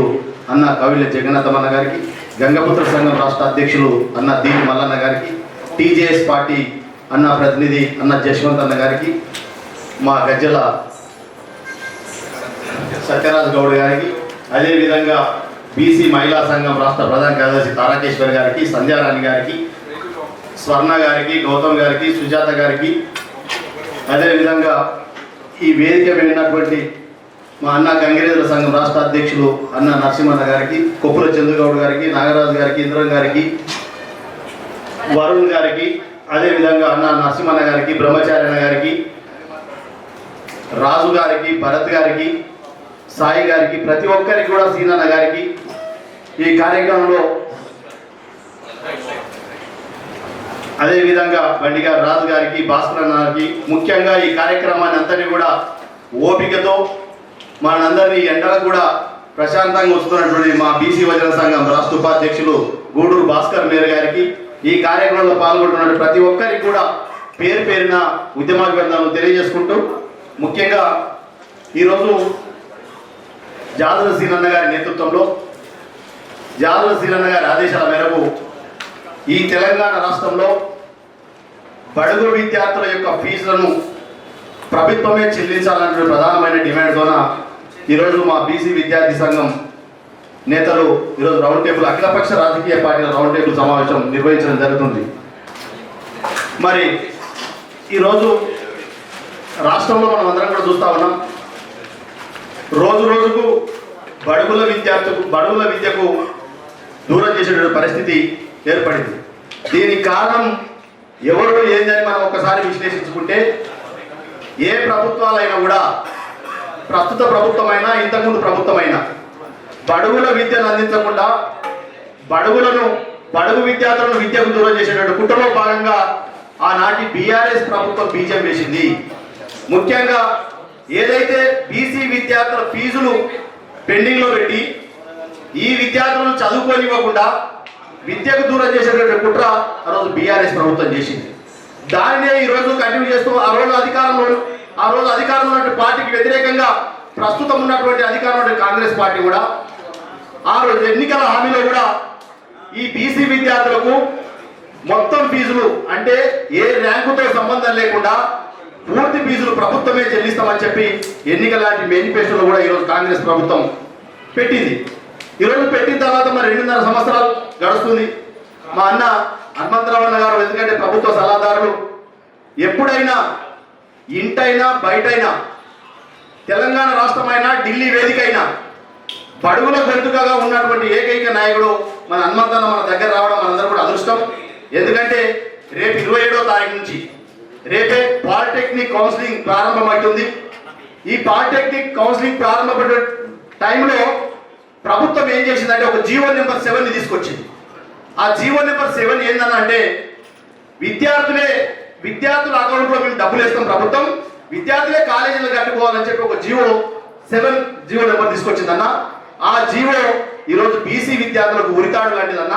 ఎందుకంటే చదువుకోలేకనే చదువుకుందామనే పోరాటం చేస్తేనే ఫీజుల రియంబర్స్మెంట్ ఉంది. కాబట్టి ఈ ఫీజుల రియంబర్స్మెంట్ సవ్యంగా సాగాలంటే ఎందుకంటే మీరు ప్రభుత్వంలో కీలకంగా ఉన్నారు, అది కూడా మన బీసీ సంక్షేమ శాఖ, మీరు చెప్పితే కాదనేది ఏం లేదన్న, ప్రభుత్వ సలహాదారులు మీరు. కాబట్టి ప్రభుత్వంలో ఉన్నటువంటి ఎవరైనా కూడా మన బీసీ విద్యార్థులకు అనుకూలంగా చేసే విధానంగా జీవో నెంబర్ 7ను ఎత్తివేసి ఫీజు ఏదైతే పెండింగ్ లో ఉన్నటువంటి 8,000 నుంచి 10,000 కోట్ల ఫీజులు పెండింగ్ ఉన్నాయి, ఆ 10,000 కోట్ల రూపాయలు పెండింగ్ ఉన్న ఫీజులు రిలీజ్ చేసి ఈ జీవో నెంబర్ 7 ఎత్తేసి రేపు ఏదైతే కౌన్సిలింగ్ రేపు పాలిటెక్నిక్ కౌన్సిలింగ్ అటెండ్ అవుతున్న విద్యార్థులు ఉన్నారో ఆ విద్యార్థులకు ప్రభుత్వం భరోసా ఇవ్వాల్సిన బాధ్యత ఈరోజు ప్రభుత్వం మీద ఉందన్న. ఎందుకంటే రేపే కౌన్సిలింగ్ స్టార్ట్ అవుతుంది. ఆ కౌన్సిలింగ్ కు విద్యార్థులు క్యాస్ట్ ఇన్కమ్ సర్టిఫికేట్ పట్టకపోతే ఆ ఫీజు ప్రభుత్వమే భరిస్తుంది అనేటువంటి భరోసా ఇస్తే ఈరోజు బడుగు విద్యార్థులందరూ కూడా కౌన్సిలింగ్ సెంటర్లకు బారులు తీస్తారు. రేపు కౌన్సిలింగ్ లో విద్యార్థులందరూ కూడా అడ్మిట్ అయ్యేటువంటి పరిస్థితి ఉంటుందన్న. ఒకవేళ మనం ప్రభుత్వంగా నా భరోసా ఇవ్వకపోతే విద్యార్థులందరూ కూడా, ఎందుకంటే రేపు పాలిటెక్నిక్ మళ్ళీ ఫస్ట్ నుంచి ఏదో బీటెక్ కౌన్సిలింగ్ మళ్ళీ అడ్మిషన్ సెక్షన్ స్టార్ట్ అవుతుంది, షెడ్యూల్ స్టార్ట్ అవుతుంది. కాబట్టి విద్యార్థులు నష్టపోయేటువంటి ప్రమాదం ఉందన్న. మీరు చొరవ తీసుకోండి. ప్రభుత్వంలో మీరు చొరవ తీసుకుంటే కానిదంటూ ఏం లేదు. బడుగుల పక్షాన మీరు తప్ప ఇంకొకరు లేరన్నా. ఉద్యమాల్లో ఈరోజు జాలువ సీనన్న గారి నేతృత్వంలో ఈ రాష్ట్రంలో బడుగుల విద్యకైనా, బీసీల రిజర్వేషన్లకైనా, బీసీల చట్టసభలో రిజర్వేషన్లకైనా, మహిళా బిల్లులో రిజర్వేషన్లకైనా మీ నాయకత్వంలో మొన్న ఢిల్లీలో బీసీ సంఘాల నాయకత్వంలో మీరు చేసినటువంటి మహిళా దీక్ష అమోఘమైనటువంటి అన్న. ఈ రాష్ట్రంతో పాటు పక్క రాష్ట్రాలు కూడా ఈరోజు హనుమంతరావు అన్న పేరు మొన్న మహిళా దీక్షలో హనుమంతరావు అన్న వచ్చి ఢిల్లీలో దీక్ష కూర్చున్నాడు. కాబట్టి మహిళా బిల్లు వెనక్కిపోయినటువంటి పేరు మనకు ఉందన్న. కాబట్టి ఈ రోజు ఫీజుల విషయంలో కూడా, ఎందుకంటే మొన్ననే జాలువ సీనన్న గారు మీతో మాట్లాడినప్పుడు స్వయంగా పాలిటెక్నిక్ కానీ ఇటువంటి కౌన్సిలింగ్ స్టార్ట్ అవుతున్నాయి. కాబట్టి దీన్ని రౌండ్ టేబుల్ సమావేశం పెట్టి అన్ని అఖిలపక్ష పార్టీలను పిలిచి పార్టీల యొక్క గొంతును ఈరోజు బీసీ విద్యార్థుల వైపు ఉందా లేదా తెలుసుకునే విషయం మీదనే ఈరోజు రౌండ్ టేబుల్ సమావేశం ఏర్పాటు చేయడం జరిగిందన్న అఖిలపక్ష రాజకీయ పార్టీలది. కాబట్టి మీ నేతృత్వంలో అవసరం అనుకుంటే అన్ని రాజకీయ పార్టీలను కలుపుకొని రేపు జరిగేటువంటి కౌన్సిలింగ్ లో బీసీ విద్యార్థులకు అన్యాయం జరగకుండా ముఖ్యమంత్రితో కూర్చొని సమీక్ష సమావేశం చేసి ముఖ్యమంత్రి గారిని కలిసి బీసీ విద్యార్థులకు అన్యాయం చేయకుండా బీసీ విద్యార్థులకు లాభం చేకూర్చే విధంగా మీరు ప్రయత్నం చేస్తారని చెప్పి కోరుతూ, మరి అదే విధంగా ఈ రాష్ట్రంలో ర్యాంకుతో నిమిత్తం ఒక 10,000 ర్యాంకు వస్తే మాత్రమే విద్యార్థులకు ఫీజు, 10,000 ర్యాంకులోకి వస్తేనే బీసీ విద్యార్థులకు ఫీజు. ఏ వర్గాలకు లేదే, ఎస్సీలకు లేదు, ఎస్టీలకు లేదు, మైనార్టీలకు లేదు. ఉన్నటువంటిది 10,000 ర్యాంకు నిబంధన ఒక బీసీ విద్యార్థులకే ఉందన్నా. ఆ బీసీ విద్యార్థులు ఏం పాపం చేసినని మేము అడుగుతా ఉన్నాం. ఎందుకంటే మీరు చేసినటువంటి కాదు, మొట్టమొదట పెట్టినప్పుడు 2008లో ఫీజుల రియంబర్స్మెంట్ కోసం మేము పోరాటం చేసి ఆ రోజు బీసీ సంఘాలుగా పోరాటం చేసినప్పుడు ఆ రోజు పూర్తి ఫీజులు ప్రభుత్వం ఇచ్చిందన్న. కానీ కేసీఆర్ గవర్నమెంట్ పక్షపాతంతో బీసీ విద్యార్థులు చదువుకోవద్దనే ఉద్దేశంతో 10,000 ర్యాంకు నిబంధన పెట్టి బీసీ విద్యార్థులు గొంతు కోసినటువంటి బీఆర్ఎస్ ప్రభుత్వం అన్న. దానిని ఈరోజు మనం పాత జ్ఞాపకాలు మిగిల్చుకోకుండా కాంగ్రెస్ ప్రభుత్వం ప్రజాపాలన ప్రభుత్వం కాబట్టి ప్రజా విద్యార్థులకు అనుకూలంగా ఉండే విధంగా మీరు చొరవ తీసుకొని 10,000 నిబంధనలు కూడా ఎత్తేస్తారని చెప్పి కూడా మేము ఆశాభావం వ్యక్తం చేస్తూ, మరి అదే సందర్భంగా ఏదైతే కాలేజ్ స్థాయి హాస్టల్ ఉన్నాయో ఈరోజు తెలంగాణ రాష్ట్రంతో పాటు తెలంగాణ రాష్ట్రంలో ఎక్కడ లేనటువంటి సంక్షేమ ఈరోజు హాస్టల్ ఉన్నాయి. ఆ సంక్షేమ హాస్టల్లో చదువుతున్నటువంటి విద్యార్థులు మరి పిట్టగొడుగులు లాంటి ప్రభుత్వ భవనాలు లేకుండా ప్రైవేట్ భవనాల్లో కొనసాగుతున్నాయన్నా వారికి కూడా ప్రభుత్వ భవనాలు నిర్మించే విధంగా మీరు చొరవ తీసుకోవాలని చెప్పి కోరుతూ, మరి అదేవిధంగా కాస్మెటిక్ ఛార్జీలు కానీ ఆ హాస్టల్లో చదివేటువంటి విద్యార్థులకు డైట్ ఛార్జీలు పెండింగ్లో ఉన్నాయన్నా ఆ డైట్ ఛార్జీల విషయంలో కూడా మీరు చొరవ తీసుకొని వేస్తారని చెప్పి మరి విజ్ఞప్తి చేస్తూ, ఈ రాష్ట్రంలో బీసీ ఉద్యమాలు ఏదున్నా కూడా ఈరోజు హనుమంతన్న గారి దృష్టికి తీసుకొచ్చి ఈ కాంగ్రెస్ ప్రభుత్వంలో ప్రజాపాలన ప్రభుత్వంలో మనం అందరూ నెరవేర్చుకునే విధంగా మరి పోరాటం చేద్దామని చెప్పి కోరుతూ, మరొక్కసారి జాదుల శ్రీనాథ్ గారి నేతృత్వంలో ఈ తెలంగాణ రాష్ట్రంలో ఏ బీసీ ఉద్యమం వచ్చినా, ఎందుకంటే ఏ బీసీ ఉద్యమం వచ్చినా అది బీసీ ఉద్యమంలో బీసీల అభివృద్ధి కోసం బీసీల సంక్షేమ అభివృద్ధి కోసం మాత్రమే పాటుపడతామని చెప్పి కోరుతూ, ఎందుకంటే కొంతమంది అగ్రకులాల నాయకులు ఇప్పటికే చాలా మంది మన వాళ్ళ మీద ఎక్కడెక్కడ జిల్లాలో కానీ అక్కడ కొద్ది భేదాభిప్రాయాలు చూపిస్తా ఉన్నారు. అటువంటిది కాకుండా బీసీలను చైతన్యం చేసేటువంటి బాధ్యత మేము తీసుకుంటున్నాం. మా ఎంబడి మీరు ఉండాలని చెప్పి కోరుతూ ఈ అవకాశం ఇచ్చినటువంటి ఈ విద్యార్థి నాయకులకు ప్రత్యేకంగా ధన్యవాదాలు తెలియజేసుకుంటూ ముగిస్తా ఉన్నాం. అధికార పక్షంలో ఉన్నటువంటి అన్నంతరం ఒకరే కనిపిస్తా ఉన్న పెద్ద మనిషి. అఖిలపక్ష నాయకులను మన వాళ్ళు ఇన్వాల్వ్ చేసినప్పుడు కూడా మరి దారిలో వస్తామన్నారు కదా, దారిలో వస్తుండొచ్చు. వాళ్ళందరూ ఉంటే బాగుంది. ప్రధానంగా ఎంతసేపు మాట్లాడుతున్నా కూడా బీసీల పక్షంగా ఏ పార్టీ ఏ ప్రభుత్వం నిలబడుతుందో భవిష్యత్తులో వారికి అదే పార్టీ అదే నాయకత్వాన్ని బీసీలు ఆదరిస్తారనే విషయాన్ని గుర్తు చేస్తూ, తప్పకుండా కాంగ్రెస్ ప్రభుత్వం ఒకవేళ మొండి వైఖరిగా వెళ్ళి బీసీలను విద్యార్థి దశలు భవిష్యత్తు తరాలను నిర్దేశించేటువంటి విద్య విషయంలో మరి భావి భారత పౌరులైనటువంటి విద్యార్థులను ఇబ్బంది పెట్టే విధంగా భవిష్యత్తులో వాళ్ళు ఎదిగే అంశంలో విద్యలో ప్రోత్సాహం అందించకపోయామని ఏదైతే ఉందో తీవ్రంగా పరిగణించాల్సి వస్తుంది. కాంగ్రెస్ ప్రభుత్వం కావచ్చు, ఇంకో బీఆర్ఎస్ ప్రభుత్వం కావచ్చు, గతంలో వచ్చే ప్రభుత్వాలు ఏదైనా సరే విద్యార్థుల భవిష్యత్తుకు డ్యామేజ్ చేసే విధంగా నిర్ణయాలు తీసుకుంటే తప్పకుండా సమాజం అంతా పెరుగుతుందనే విషయాన్ని గుర్తు చేస్తూ, కాంగ్రెస్ ప్రభుత్వం రాష్ట్రంలో తీసుకున్నటువంటి నిర్ణయాలు ఏవైతున్నాయో వాటిని సమూలంగా మార్పులు చేస్తూ బీసీల మెజారిటీ ఉన్నటువంటి బీసీ విద్యార్థుల యొక్క భవిష్యత్తును దృష్టిలో పెట్టుకొని ఆ మార్పులకు అనుగుణంగా ప్రభుత్వం నిర్ణయం తీసుకుంటే సరే, లేదంటే ఏ ప్రభుత్వం అయినా సరే తిరగబెట్టమనే విషయాన్ని ఈ వేదిక నుంచి తెలియజేస్తూ ధన్యవాదాలు తెలియజేసి సెలవు తీసుకుంటున్నాను. రౌండ్ టేబుల్ సమావేశానికి ముఖ్య అతిథిగా విచ్చేసిన మన హనుమంతన్న గారికి ప్రత్యేక ధన్యవాదాలు. అదేవిధంగా మా సహచర ఉద్యమకారులు సమన్వయకర్త మహేష్ యాదవ్ గారికి, అదేవిధంగా బీసీ జేఏసీ వర్కింగ్ చైర్మన్ బుద్ధకృష్ణ గారికి, మా బీసీ సంక్షేమ సంఘం కార్యనిర్వాహక అధ్యక్షుడు కుల్కతుల శ్రీనివాస్ ముదిరాజు గారికి, అదేవిధంగా బీసీ జేఏసీ చైర్మన్ మా సోదరులు అన్న నిత్య యువకుడు గణేష్ చారి గారికి, 6 సార్లు నా మీద కేసులైనా దాన్ని బట్టి మీరు అర్థం చేసుకోండి మేము ఎంత పోరాడినామో ఫీజు రింబర్స్మెంట్ అంశం మీద కేసీఆర్ పైన ఎంత పోరాడినా కానీ కేసీఆర్ ప్రభుత్వం కూడా ఎన్నడూ కూడా విద్యార్థుల గురించి ఆలోచించిన దాఖలు లేవు. 2014 గెలిచిన తర్వాత దాదాపు ఒక 2000 కోట్లు విడుదల చేశారు అంతే తప్ప ఇప్పటి వరకు ఏ ప్రభుత్వం కాంగ్రెస్ ప్రభుత్వం కూడా విడుదల చేసిన దాఖలు లేవు. ఈరోజు పిల్లలు ఎక్కడెక్కడికెళ్ళో జిల్లాలకెళ్ళి వచ్చి ఇక్కడ సీట్లు కొట్టి చదువుకొని వాళ్ళ ఇంజనీరింగ్లు డిగ్రీలు పూర్తయి వాళ్ళు బయలుదేరే సమయానికి ఉద్యోగాలు వస్తున్న సమయానికి ఈరోజు వాళ్ళకి సర్టిఫికెట్లు ఇవ్వకుండా యాజమాన్యాలు ఆపడం అనేది చాలా చట్టపరమైన నేరం. అందులో భాగంగా మొన్న హైకోర్టు తీర్పు ఏమి ఇవ్వడం అనేది జరిగిందంటే ఫీజులు అనేవి పిల్లల దగ్గరనే వసూలు చేసుకోవాలని చెప్పేసి జడ్జి గారు తీర్పు ఇవ్వడం జరిగింది. మరి ఆ జడ్జి గారికి బుర్ర ఉందో లేదో నాకేదో తెలియదు. చదువుకోనికి చేతలు కాక డబ్బులు కట్టడానికి చేత కాకనే ఈ యొక్క స్కాలర్షిప్ల మీద ఫీజు రింబర్స్మెంట్ల మీద ప్రభుత్వం ఇచ్చే సంక్షేమం పైన ఆధారపడి మాలాంటి విద్యార్థులను మేము చదువుకోవడానికి ముందుకు వస్తాం. అంతేగాని మళ్ళీ మీరు విద్యార్థుల దగ్గరనే వసూలు చేసుకోవాలనడం మీ మూర్ఖత్వం అని చెప్పేసి కూడా ఈ సందర్భంగా నేను తెలియజేస్తున్నాను. ఈరోజు రేవంత్ రెడ్డి గారు ప్రభుత్వం రాకముందుకు ఈ ఫీజు రింబర్స్మెంట్ అంశం మీద నేనే ఒక రౌండ్ టేబుల్ నా ఉస్మాన్ యూనివర్సిటీ ఐసీఎస్ఆర్ హాల్లో పెడితే రేవంత్ రెడ్డి గారు వచ్చి మరి అదే హాల్లో మేము ప్రభుత్వం రాగానే వెంటనే ఫీజు రింబర్స్మెంట్ బకాయిలను అన్నీ మేము తీరుస్తామని చెప్పి చెప్పడం జరిగింది.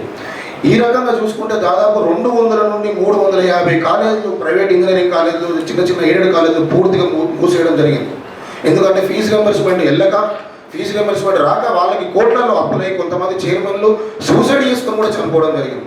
ఈరోజు మనకే సిగ్గుచేటు ఒక విద్యార్థి నాయకుడుగా నా దగ్గరికి రోజు పొద్దున్న లేస్తే 3-4 పిల్లలు వచ్చి అన్న ఆ కాలేజీలో సర్టిఫికేట్లు ఇప్పి, ఈ కాలేజీలో సర్టిఫికేట్లు ఇప్పి అంటే నాకే ముఖం చాటేస్తున్నాం.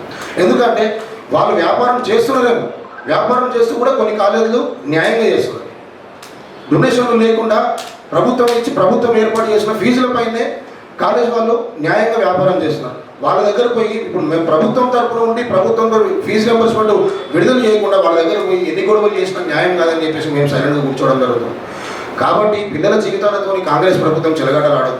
కాంగ్రెస్ ప్రభుత్వం రావడానికి కాంగ్రెస్ పార్టీ ఒకటి కష్టపడలే, మనం అందరం కష్టపడితే కాంగ్రెస్ ప్రభుత్వం వచ్చింది. విద్యార్థులు, నిరుద్యోగులు, కుల సంఘాలు, మత సంఘాలు ప్రతి ఒక్కరు కష్టపడితే కాంగ్రెస్ ప్రభుత్వం వచ్చింది. కాంగ్రెస్ ప్రభుత్వం రేవంత్ రెడ్డి కూడా కష్టపడుతున్నాం, లేకపోతే ఆ పార్టీలో ఉన్న వ్యక్తులు కష్టపడితే కాంగ్రెస్ ప్రభుత్వం రాలేదు. మనమందరం కలిసి కొట్లాడితే కాంగ్రెస్ ప్రభుత్వం వచ్చినప్పుడు మనందరి కోసం కాంగ్రెస్ ప్రభుత్వం ఎందుకు ఆలోచిస్తలేదు? ఈ రోజు కాంగ్రెస్ ప్రభుత్వంలో కేవలం పదవుల గురించి, కాంగ్రెస్ పార్టీలో ఉన్న వ్యక్తుల గురించి, కాంగ్రెస్ పార్టీ ముందుకు ఎలా తీసుకుపోవాలని ఆలోచిస్తున్నారు తప్ప విద్యార్థుల గురించి కానీ, నిరుద్యోగుల గురించి కానీ, గవర్నమెంట్ పాఠశాలల గురించి కానీ, కళాశాలల గురించి కానీ ఆలోచించిన దాఖలు లేవు. విద్యార్థుల ప్రతి ఒక్కరు కూడా అర్థం చేసుకోవాలి. ఇప్పుడు మనం ఉన్న పరిస్థితుల్లో మొన్ననే రీసెంట్గా ఒక అబ్బాయి సూసైడ్ చేసుకోవడం జరిగింది ఫీజు రింబర్స్మెంట్ రాక. మన లాస్ట్ ఇయర్ దాదాపు 67 మందో 70 మందో పూర్తిగా రాష్ట్ర వ్యాప్తంగా సూసైడ్ చేసుకోవడం జరిగింది. చాలా ఇబ్బందికరమైన విషయం ఇది.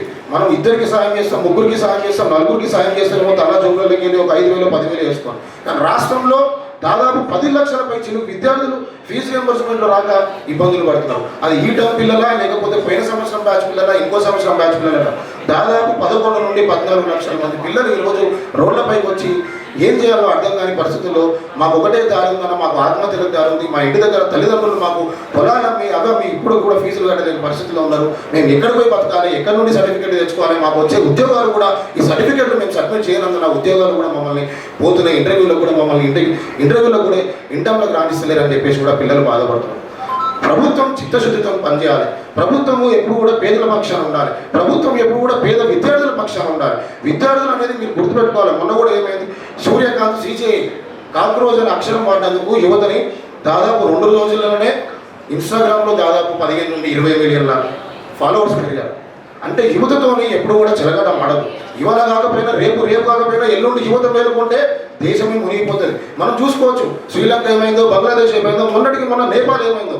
నేపాల్లో ప్రధానమంత్రి, ప్రెసిడెంట్ 35 సంవత్సరాల వ్యక్తి ఈరోజు నేపాల్ని అధికారంలో తీసుకుని రావడం జరిగింది. కాబట్టి దయచేసి ప్రభుత్వాలు చిలగాటం విద్యార్థులతోని కానీ యువతతోని చిలగాటం ఆడద్దు. ఇప్పటికైనా చిత్తశుద్ధితోని కాంగ్రెస్ ప్రభుత్వము ఐక్యంగా మనం అందరం పోరాడితే ప్రభుత్వం వచ్చింది.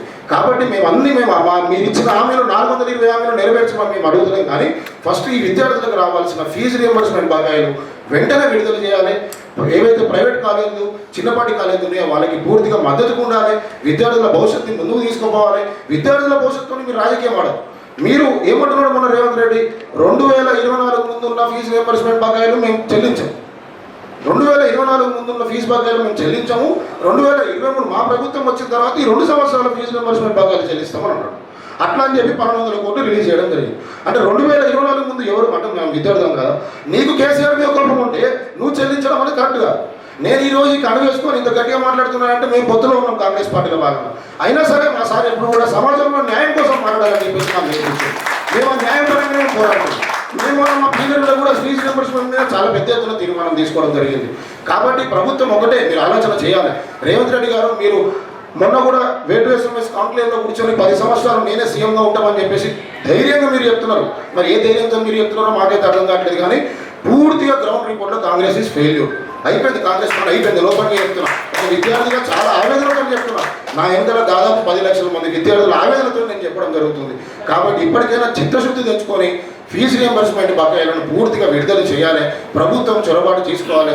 రేవంత్ రెడ్డి ప్రత్యేక చొరబాటు తీసుకొని ఫీజు రియంబర్స్మెంట్ అంశాన్ని మళ్ళీ ఒకసారి వాళ్ళ ఒక క్యాబినెట్ మీటింగ్ పెట్టుకొని వెంటనే ఒక 12,000 నుండి 14,000 కోట్ల బకాయిలు ఉన్నాయి, వాటిని అన్నిటిని కూడా పూర్తిగా విడుదల చేయాలని చెప్పేసి ఈ సందర్భంగా నేను తెలియజేస్తున్నాను. మరొకసారి కూడా ఫీజు రియంబర్స్మెంట్ కూడా ఈ యొక్క 2-3 రోజుల్లో వారు ఎటువంటి రెస్పాన్స్ కాకపోతే అందరం కలిసి ఐక్యంగా ఇక మనం ఈ ఆళ్ళల్లో మీటింగ్లు కాదన్నా రోడ్లపైకి పోవాలి, రాష్ట్ర రోగులు చేయాలి. ప్రతిదీ మనం గట్టిగా చేస్తున్నాం. మనం ఆ రోజు తెలంగాణ ఉద్యమంలో ఎన్నో దెబ్బలు తిన్నాము, ఎన్నో టీఆర్ గ్యాస్లతో మనం ముందుకు పోయినాం. నా కాలే పోయింది, నా కుట్లు కూడా పడ్డాయి తెలంగాణ ఉద్యమంలో. అయినా సరే మేము ముందుకు పోతున్నాం. ఈరోజు మేము సాధించింది ఏం లేదు జీవితంలో, మేము కోట్ల రూపాయలు ఏం సాధించలేదు, కానీ రాష్ట్రం సాధించినాము. రాష్ట్రంలో కొంతమంది అన్న సంక్షేమం కోసం బతుకుతారు, కొంతమంది అన్న సంక్షేమం కోసం ముందుకు పోతారనే ఆలోచనతో మనం ముందుకు పోతున్నాం. కాబట్టి గవర్నమెంట్ ఇప్పుడు కూడా రేవంత్ రెడ్డి ప్రత్యేకంగా మీరు ప్రత్యేక కోపంతోనో కేసీఆర్ పైన, లేకపోతే ప్రత్యేక ఆవేశంతోనో పిల్లలతోని విద్యార్థులతోని జీవితంతో మీరు ఆడుకోవద్దని చెప్పేసి ఈ సందర్భంగా నేను తెలియజేస్తూ ఫీజు రియంబర్స్మెంట్ పగ్గాలు వెంటనే విడుదల చేయాలని చెప్పేసి ఈ సందర్భంగా కోరుకుంటూ ఈ అవకాశం ఇచ్చిన పెద్దలందరికీ నా హృదయపూర్వక తెలంగాణ ఉద్యమ వందనాలు తెలియజేస్తూ జై హింద్, జై హింద్, జై భారత్.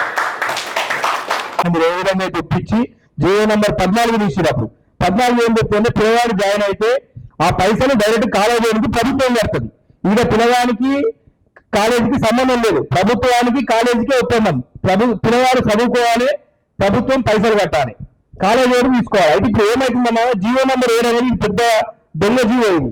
దీని ద్వారా ఏమైందంటే కాలేజీ వాడు చేతులు ఎత్తేస్తాడు. మాకు ఎటువంటి సమయంలో ఫస్ట్ జాయిన్ అయ్యేటప్పుడు నువ్వు కట్టు. ఇప్పుడు ఏదైతే రాష్ట్రంలో ఒక ఫీజు నియంత్రణ చట్టం చేస్తామని అప్పుడు ఏదైతే గొప్పగా ఘనంగా వీళ్ళు పలికిరు ఆ రోజు మనం భావించిన నివేదిక రాహుల్ గాంధీ గారిని మనం భారత్ జోడో యాత్రలో కలిసినప్పుడు రాహుల్ గాంధీ గారికి వివరించడం జరిగింది. ప్రధానంగా మా రాష్ట్రంలో అనేక సమస్యలు, సమస్యలలో ఓబీసీ విద్యార్థుల ఫీజు రియంబర్స్మెంట్ వస్తలేదు.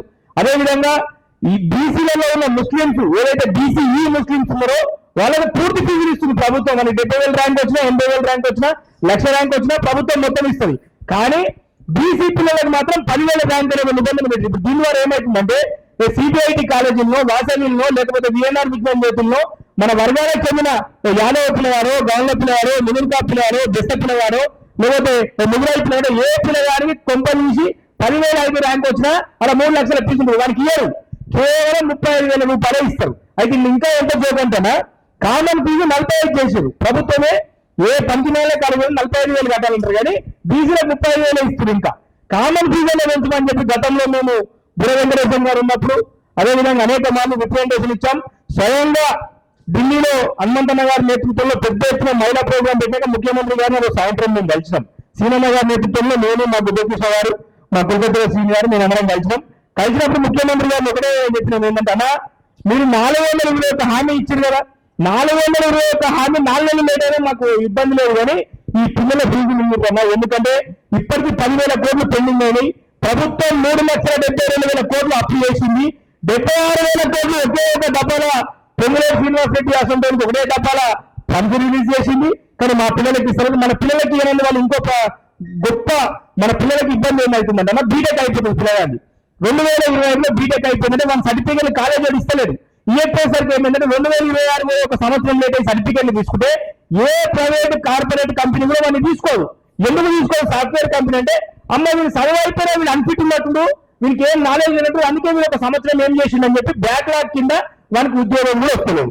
అంటే దీని ద్వారా మనకు సర్టిఫికేట్లు ఇవ్వకపోగా, ఉద్యోగాలు రాకపోగా, ఓబీసీ పిల్లలు పడరాని కష్టాలు, గోసలు ఈ రాష్ట్రంలో పడుతుంది. ఎందుకంటే స్వయంగా ముఖ్యమంత్రి గారిని మేము ఢిల్లీలో అనేక మార్లు, మహేష్ కుమార్ గౌడ్ గారికి, మా పొన్నం ప్రభాకర్ అన్న గారికి అనేక మార్లు వారికి తెలుసు. ఎందుకంటే ఏదైతే బీఆర్ఎస్ ప్రభుత్వంలో అప్పుడు కేవలం 2,750 కోట్లు పెండింగ్ ఉంది. తర్వాత చివరి ప్రభుత్వం వచ్చినానికి 3,000 కోట్లు పెండింగ్ అయినాయి. అప్పుడు అనేక మీటింగ్లు పెట్టినప్పుడు వాళ్ళే స్వయంగా వచ్చి పాల్గొని నేనే రాబోయే మన ప్రభుత్వం వస్తుంది రాగానే ఒకే తప్ప గ్రీన్ ఛానల్ అన్నారు. యాక్చువల్గా జియో నెంబర్ 14 ఏంటంటే 2008లో బీసీ సంఘాలుగా పోరాడి మేము కొట్లాడినప్పుడు రాజశేఖర రెడ్డి గారు ఒకటి తెచ్చారు. ఇప్పుడు ఏదైతే కాంట్రాక్టర్లకు బ్రిడ్జిలు కట్టేందుకో, లేకపోతే పెద్ద పెద్ద కాంట్రాక్టులు పోలవరమో, లేకపోతే మన జలయజ్ఞం అనేక ప్రాజెక్టులు కడతప్పుడు ఏం చేస్తారంటే 50% గ్రీన్ ఛానల్ ద్వారా ముందే ఇస్తారు పైసలకి. అట్లా గ్రీన్ ఛానల్ ద్వారా ఫీజు రియంబర్స్మెంట్స్ ఇస్తామని చెప్పి మాకు మొన్న మాట ఇవ్వడం జరిగింది. రాజశేఖర రెడ్డి గారు ఉన్నప్పుడు కంటిన్యూ అయింది. కిరణ్ కుమార్ రెడ్డి గారు దాన్ని కొంచెం అటు ఇటు చేద్దామంటే మళ్ళీ మన ఉద్యమాల ద్వారా సెట్ అయింది. ఈవెన్ కేసీఆర్ కూడా ఫాస్ట్ పథకం తెస్తామంటే కూడా మన పోరాటం ద్వారా ఆయన ఎందుకు తగ్గిండు. ఈ రోజు 2.5 సంవత్సరాలు గడుస్తున్న దాదాపు 10,000 కోట్లు బకాయిలు పెండింగ్ ఉన్నాయి. ఈ బకాయిలు అనేది ఏమైతుందంటేనా పిల్లల భవిష్యత్తు దాదాపు 12.5 లక్షల మంది విద్యార్థుల భవిష్యత్తు. 12.5 లక్షల మంది అంటే దాదాపు 8 లక్షల మంది మన బీసీ పిల్లలు కదన్నా. ఎవరైనా తల్లిదండ్రులు ఏమనుకుంటారు, అరే నేను చదువుకోకనే ఇట్లా అయితే నా పిల్లలను చదివిస్తామని చెప్పి ఓ మంచి కాలేజీ వెళ్దామంటే ప్రభుత్వం పైసలు లేదు, లేదా ఓ మంచి చదువుకున్నామంటే 10,000 ర్యాంక్ మనం కట్టలు పెడుతున్నారు. అరే బీసీలలో ముస్లింస్కి ఇచ్చినప్పుడు బీసీ ఏపీల కింద హిందువులకు ఇస్తే ప్రాబ్లం ఏముంది వీళ్ళకు అని చెప్పి గతంలో కొట్లాడినా నిన్న కూడా చెప్పాం. ఇప్పుడు హనుమంతన్న గారు మనందరి అదృష్టం. ఆయన ఆ పదవికి ఆయన పేరుకు ఆయన వ్యక్తిత్వానికి ఆ పదవి చిన్నది. వాస్తవానికి రాజ్యసభ ఇస్తే ఈరోజు పార్లమెంట్ లో మనందరి గురించి కొట్లాడుతుండే ఏమేమో. ఎందుకంటే ఆ రోజు ఐఐటీలో కూడా కేవలం హనుమంతరావు గారే ఇనిషియేటివ్ తీసుకొని సోనియా గాంధీ గారిని ఒప్పించి మనకు రిజర్వేషన్ తెప్పించారు. ఐఐఎం గారు హనుమంతను తెప్పించింది కాబట్టి మేము 7 సంవత్సరాలు మేము కానీ మా మహేష్ గాని మా సీనన్న గారు నల్సార్ యూనివర్సిటీలో కూడా మనకు ముందుగా రిజర్వేషన్ లేదన్నా. కేవలం మా రామకృష్ణ గురు తెలిసి మేము అందరం కలిసి పోరాడి కొట్లాడితే షామీర్పేటలో ఉన్న నల్సార్ యూనివర్సిటీలో కేవలం గత సంవత్సరం రిజర్వేషన్స్ వచ్చాయి. బీజేపీ ప్రేమతో లేలే మనం కొట్లాడినందుకు ఇవన్నీ ఎగ్జాంపుల్స్ పెడితే అన్ని రాష్ట్రాల్లో ఉన్నాయంటే వాళ్ళు మన నుంచి ఇంప్లిమెంట్ చేస్తారు. ఇది ఏమవుతుందంటే రీఎంబర్మెంట్ అనేది చాలా చిన్నగా కనిపిస్తుంది. కానీ వేల మంది కుటుంబాలు 12.5 లక్షల మంది విద్యార్థులు వాళ్ళ సోదరులు వాళ్ళ తల్లిదండ్రులు అంటే దాదాపు రాష్ట్రంలో 30 లక్షల మంది కుటుంబాలు 30 లక్షల మంది కుటుంబాలు అంటే దాదాపు 1 కోటి ఓట్లు. మళ్ళీ ఓట్లు కావాలన్నా మళ్ళీ ప్రభుత్వం కావాలని ఉందా లేదా అనేది వాళ్ళు పెద్దలు తెలుసుకోవాలి. ఎందుకంటే పనికి మేళ కానీ పైసలు పెడుతున్నారు. 1,00,000 కోట్లనే ఆ మేర ఓట్లు తీసుకపోయి సింగరీకరణని 1,00,000 కాదయ్యా ఇంకో 2 లక్షలు పోసుకోరు. కానీ మా పేద పిల్లలకి ఇచ్చే ఫీజులు ఇవ్వండి 10,000 ర్యాంకు నిబంధన మీరంతా మీరే సిద్ధిరామయ్య గారి అధ్యక్షన ఇక్కడున్న మా పిసిసి అధ్యక్షులు మహేష్ కుమార్ గౌడ్ గారి అధ్యక్షన క్లియర్ గా చెప్పారు. 421 హామీలో ఈ హామీ కూడా మాకు మేలన్నారు. ఆ కాంగ్రెస్ ప్రభుత్వం ఏర్పడంగానే గ్రీన్ ఛానల్ ఫీజు రియంబర్మెంట్ ఇస్తా ఎవరికి లేని 10,000 ర్యాంకు నిబంధన ఎత్తేస్తా ఒకే డబ్బాలో ఫీజులు అన్నారు. కానీ ఇప్పటికి 2.5 సంవత్సరాలు గడుపుతున్న ఫీజులు కాదు. రాకపోవడంతో ఇంకొక దురదృష్టకరం ఏంటంటే ఒకరు మీరు సీరియస్ గా వార్నింగ్ చేయరు. ప్రైవేట్ స్కూళ్ళలో వీళ్ళు ఫీజులు ఇచ్చుడేమన్నా ప్రైవేట్ స్కూళ్ళలో అదేవిధంగా ఫీజులు పెంచి ఫీజు నియంత్రణ చట్టం లేదు. ఎల్కేజీ పిల్లవాడిని తెలంగాణ రాష్ట్రంలో చదవాలంటే 1,00,000 కి 2 లక్షలు వసూలు చేస్తారు. ఈ మంత్రులు చెప్పుకునే వాళ్ళు కొందరు మంత్రులు పోయి ముఖ్యమంత్రులు పోయి ప్రైవేట్ స్కూళ్ళలో స్పీచ్లు ఇస్తే ప్రభుత్వ స్కూల్ ఏదో బాగుపడతాయని ప్రభుత్వ స్కూల్ బాగుపడాలంటే అనేక నిబంధనలు తేవాలి. పేద పిల్లలకు విద్య అనేది అందరి ద్రాక్షగా తెలంగాణలో మార్చేసారు. తెలంగాణ ఒక ఎడ్యుకేషన్ హబ్గా ఉండే తెలంగాణ ప్రతి రాష్ట్రం గురించి తెలంగాణ చదువుతుంది. కానీ ఈ తెలంగాణ చదవాలంటే వానికి ఏమైపోయిందంటే మారేణ్యోడు శ్వేతన్యోడు గౌతమోడు అనేక కాలేజీలకు వానికి పర్మిషన్ ఉండదు రికగ్నైజేషన్ ఉండదు ఇన్స్టాలేషన్ నడుపుతాడు ఫీజుల కంట్రోలే ఉండదు ఫీజుల నియంత్రణ ఉండదు వార్షిక ఈ రాష్ట్రంలో తెలంగాణలో రాహుల్ గాంధీ గారి మాట నమ్మిరు. తర్వాత కామారెడ్డి డిక్లరేషన్ నమ్మిరు. తర్వాత హనుమంతన్న లాంటి వాళ్ళు స్వయంగా అనేక మంది వేదికలపై చెప్పారు రేపు మన ప్రభుత్వం వస్తే పేదల సంక్షేమం అవుతుంది. ప్రజాపాలన అంటే ఎస్సీ ఎస్టీ బీసీ మైనార్టీ పిల్లలు పూర్తి స్థాయిలో చదువుకున్నప్పుడే ప్రజాపాలన అయితే తప్ప లేకపోతే మాత్రం ఇది కార్పొరేట్ పాలన అవుతుంది. కార్పొరేట్ వ్యక్తులు వస్తున్నారు. ఇప్పుడు నిన్నదాకా మనం చూసుకుంటే ఎవరెవరో కాలేజీ కొత్త విచిత్రమైన పేర్లతో కాలేజీలు ఎవరైనా అంటే ఫలానా మంత్రి ఫలానా ఎమ్మెల్యే ఈరోజు మన ప్రభుత్వంలో ఉన్నారు ఎవరైతే ఉన్నారో వాళ్ళకే సాయం కాలేజీలు ఉన్నాయి. వాళ్ళు కూడా ఫీజు రియంబర్మెంట్ స్కీమ్ అమలు చేస్తలేదు. ఏమంటున్నామంటే ప్రభుత్వానికి దయచేసి హనుమంతన్న ద్వారా చెప్పేది ఏంటంటే వెంటనే ఫీజు రియంబర్మెంట్ స్కీమ్ ఏదో జీవో నంబర్ 7 దీన్ని రద్దు చేయాలి. జీవో 14 ఎప్పుడైతే 2008లో మేము కొట్లాడి తెచ్చామో కాలేజీలకే పైసలు ఇవ్వాలి. అది కూడా ఏ పిల్లగాన్ని కూడా కాలేజీ యజమాన్యాలు ఇబ్బంది పెట్టదు. ఎందుకంటే ప్రభుత్వానికి కాలేజీకి మధ్య జరిగిన ఒప్పందమే ఫీజు రియంబర్మెంట్స్. పిల్లగానికి కాలేజీ సంబంధం లేదు. ఎందుకంటే ప్రభుత్వం ఏదైతే కౌన్సిలింగ్ ద్వారా కేటాయిస్తుందో ఏ కాలేజీలో సీట్ వస్తుందో పిల్లగానికి తెలియదు. ప్రభుత్వం కేటాయించలేక ఇప్పుడు కౌన్సిలింగ్ లో సీట్ వస్తుంది కాబట్టి అదేవిధంగా ఆ విధంగా చొరవ తీసుకోవాలి. అదేవిధంగా ఇంకోటి ఏంటంటే ఎవరికి లేదు ఇప్పుడు అన్న సలహాదారు కాబట్టి డిక్కీ అనే పథకం ద్వారా దళితులు మా సోదరులు ఏదైతే ఉన్నారో ఎస్సీ ఎస్టీలకు మంచి స్కీమ్స్ ఉన్నాయి. కానీ మా బీసీ శాఖ ద్వారా కనీసం మా రజక సోదరులు పోయి 2 లక్షలు లోన్ తీసుకున్నామన్నా లోన్ లేవు. మా గొల్ల కాపర్లు పోయి లోన్ తీసుకున్నామన్నా లోన్ లేవు. గౌరవ సోదరులు పోయి లోన్ తీసుకున్నామన్నా లోన్ లేవు. గతంలో ప్రభుత్వం కూడా కేవలం 50,000 రూపాయల నుంచి చేతులు దులుపుకుంది తప్ప ఇక్కడ ఉపాధి ఎక్కడ కూడా పెరుగుతలేదు. స్టాండర్డ్ ఎక్కడ యువత ఎక్కడైతే ఇండస్ట్రియల్ మార్గంలో పోవాలంటే బీసీ ఇండస్ట్రియల్ పాలసీ కూడా పోవాలి. ఎందుకంటే బీసీ ఇండస్ట్రియల్ పాలసీ ద్వారా కూడా దాదాపు సంవత్సరానికి గతంలో అయితే 20,00,000 కోట్ల బడ్జెట్ పెడతామని అసెంబ్లీలో ఇంతవరకు 20,000 కోట్ల బడ్జెట్ లేదు. అదేవిధంగా 42% మన వర్గాలకు చెందిన నాయకులకు నామినేటెడ్ పదవులు లేవు. ఎవరో పారాషూట్ లో వచ్చి వాళ్ళు ఒప్పుకోకపోతే తప్ప ఏమి మనలోకి ఇచ్చినా పంచమాల పదవులు ఇస్తున్నారు తప్ప మంచి పదవులు ఇస్తున్నారు అన్న పైసలు వచ్చే పదవులు నాలేకపోతున్నారు. పనిచేసే పనులన్నీ మనకిస్తున్నారు. అది కూడా మీరు దృష్టిలో తీసుకోవాలి. ఎందుకంటే అనేక మంది పార్టీలో కూడా కష్టపడి ఉన్నారు. వాళ్ళకు కూడా న్యాయం జరిగే విధంగా మీరు తీసుకుపోవాలి. ముఖ్యంగా రాష్ట్ర ప్రభుత్వానికి ముఖ్యమంత్రి గారికి ఇక్కడ నుంచి మా వేదిక ద్వారా అందరం కలిసి ఒకటే రిక్వెస్ట్ చేస్తున్నాం. పెండింగ్ స్కాలర్షిప్ ప్రకారాలు వెంటనే ఎంత 10,000 కోట్లు ఉన్నాయి కదా వెంటనే ఇవ్వాలి. అదేవిధంగా జియో నంబర్ 7 రద్దు చేసి ఎందుకంటే ఒక కోర్టులో ఒక జడ్జి అంటది ఆమెకి ఇంత తలకాయ ఉందో లేదో ఎందుకంటే ఆమెకు అసలు మైండే లేదు. అని ఏంటంటది, పిల్లల దగ్గరికి వసూలు చేసుకొని మీరు తర్వాత పిల్లలకి ఏంటంటే నేనంటా, మేడం మీరు కోర్టు ట్రెజరీకి జీతం తీసుకుంటారా లేదా క్లయింట్లు ఇచ్చే ఫీజులకి తీసుకుంటారా? మళ్ళీ మీరు కూడా ట్రెజరీకి తీసుకోవద్దు. రేపు క్లయింట్లు ఎన్ని కేసులు వస్తాయో కేసులు బట్టి వాళ్ళు ఇచ్చే జీతాలు మీరు ఒక మనిషి అటెండర్ని పెట్టి కలెక్షన్ చేసి జీతాలు తీసుకోండి. మీకేమో కోర్టు ట్రెజరీ జీతాలు కావాలి. పిల్లలు అంటే మీరేంటంటే కార్పొరేట్ కాలేజీలతో కుమ్మక్కై ఇప్పటికీ గతంలో ఉన్న స్కీమ్ ఏదైతుందో దాని ప్రకారం ప్రభుత్వం చెల్లిస్తుంది. కానీ మీరు డైరెక్ట్ తీసుకొని వాళ్ళ దగ్గరికి తీసుకొని అంటే మీరు చూశారు, సిరిసిల్లలో ఒక అబ్బాయి పద్మశాలి కుటుంబానికి చెందిన అబ్బాయి 16,000 రూపాయలు కట్టడానికి సూసైడ్ చేసుకుండు.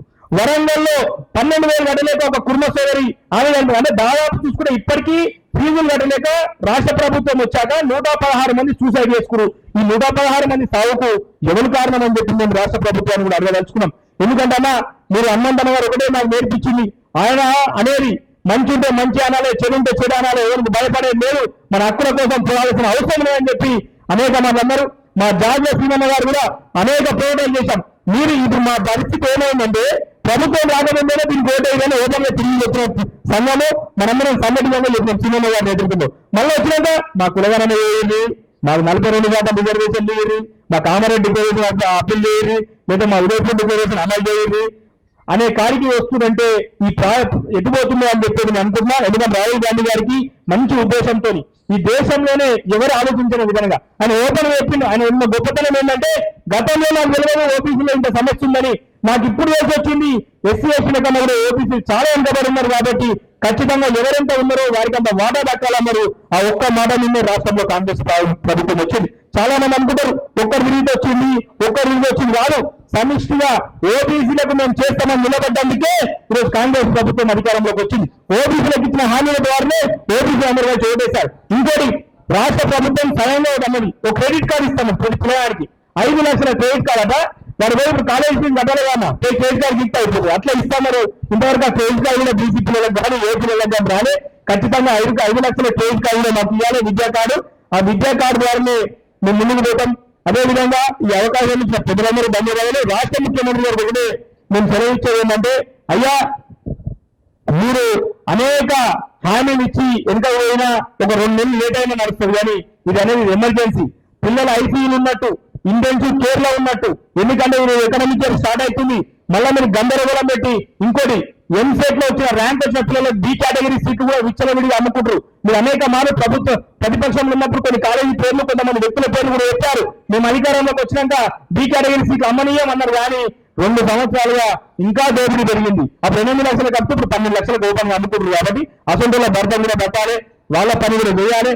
రాష్ట్రంలో మీకు మంచి పేరు రావాలన్నా, ప్రభుత్వం మంచిగా ఉండాలన్నా బీసీ పిల్లలకు ఫీజులు ఇచ్చి అదేవిధంగా బీసీలకు మంచి చేస్తేనే రాష్ట్రంలో మంచి చేసినట్టు. ఎందుకంటే మెజార్టీ ప్రజలకు న్యాయం జరిగినప్పుడే రాష్ట్రంలో మెజార్టీగా బంగారు తెలంగాణ నిర్మాణం అవుతుంది, అదేవిధంగా ప్రజా తెలంగాణ నిర్మాణం అవుతుంది. కాబట్టి ఖచ్చితంగా ఇచ్చిన హామీలు నెరవేర్చాలని చెప్పి కోరుకుంటూ, అదేవిధంగా చేసే పనులను చేయకపోతే మాత్రం రాబోయే రోజుల్లో ఖచ్చితంగా నేను ఊరుకునే ప్రసక్తి లేదు. జాగుల సింహమ్మ గారి నేతృత్వంలో ఏ విధంగా ఢిల్లీలో గల్లీలో పోరాటం ఇప్పుడు మాజీ కేంద్ర మంత్రి వర్యులు అదేవిధంగా మన గవర్నర్ గారు మాజీ గవర్నర్ దత్తాత్రేయ గారిని గట్టిగా చప్పట్లతో స్వాగతం పలకాలని కోరుతున్నాను.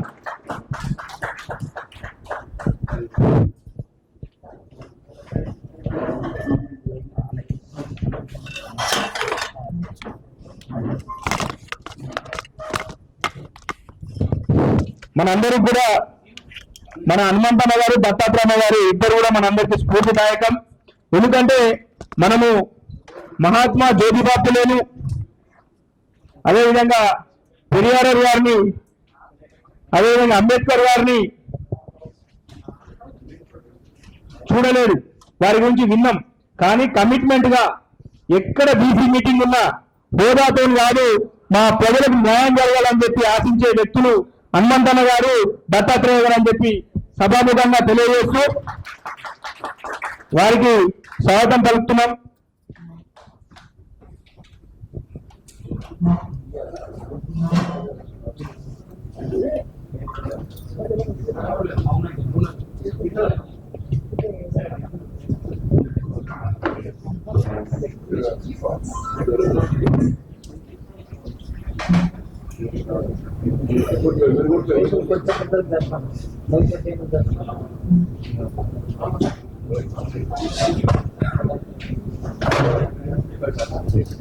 ఇప్పుడు ధన్యవాదాలు తెలియజేస్తూ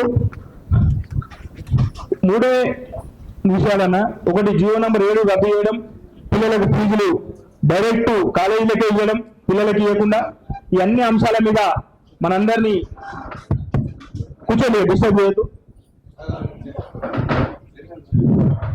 ఇప్పుడు బీసీల భీష్ముడు, బీసీల బాహుబలి, అదేవిధంగా మంచైనా చెడైనా ఓపెన్గా ముక్కుసూటిగా చెప్పి ఢిల్లీలో అయినా గల్లీలో అయినా ఓబీసీల కోసం కొట్లాడతా అని నిలబడి కలబడే వ్యక్తి, మనందరి ఆదర్శప్రాయులు, అదేవిధంగా ప్రభుత్వ బీసీ సంక్షేమ శాఖ సలహాదారులు అన్న వి హనుమంతరావు గారిని మనందరిని ఉద్దేశించి మాట్లాడారు. అందరు గట్టిగా చప్పట్లతో వెల్కమ్ చేయాలని కోరుతున్నాను.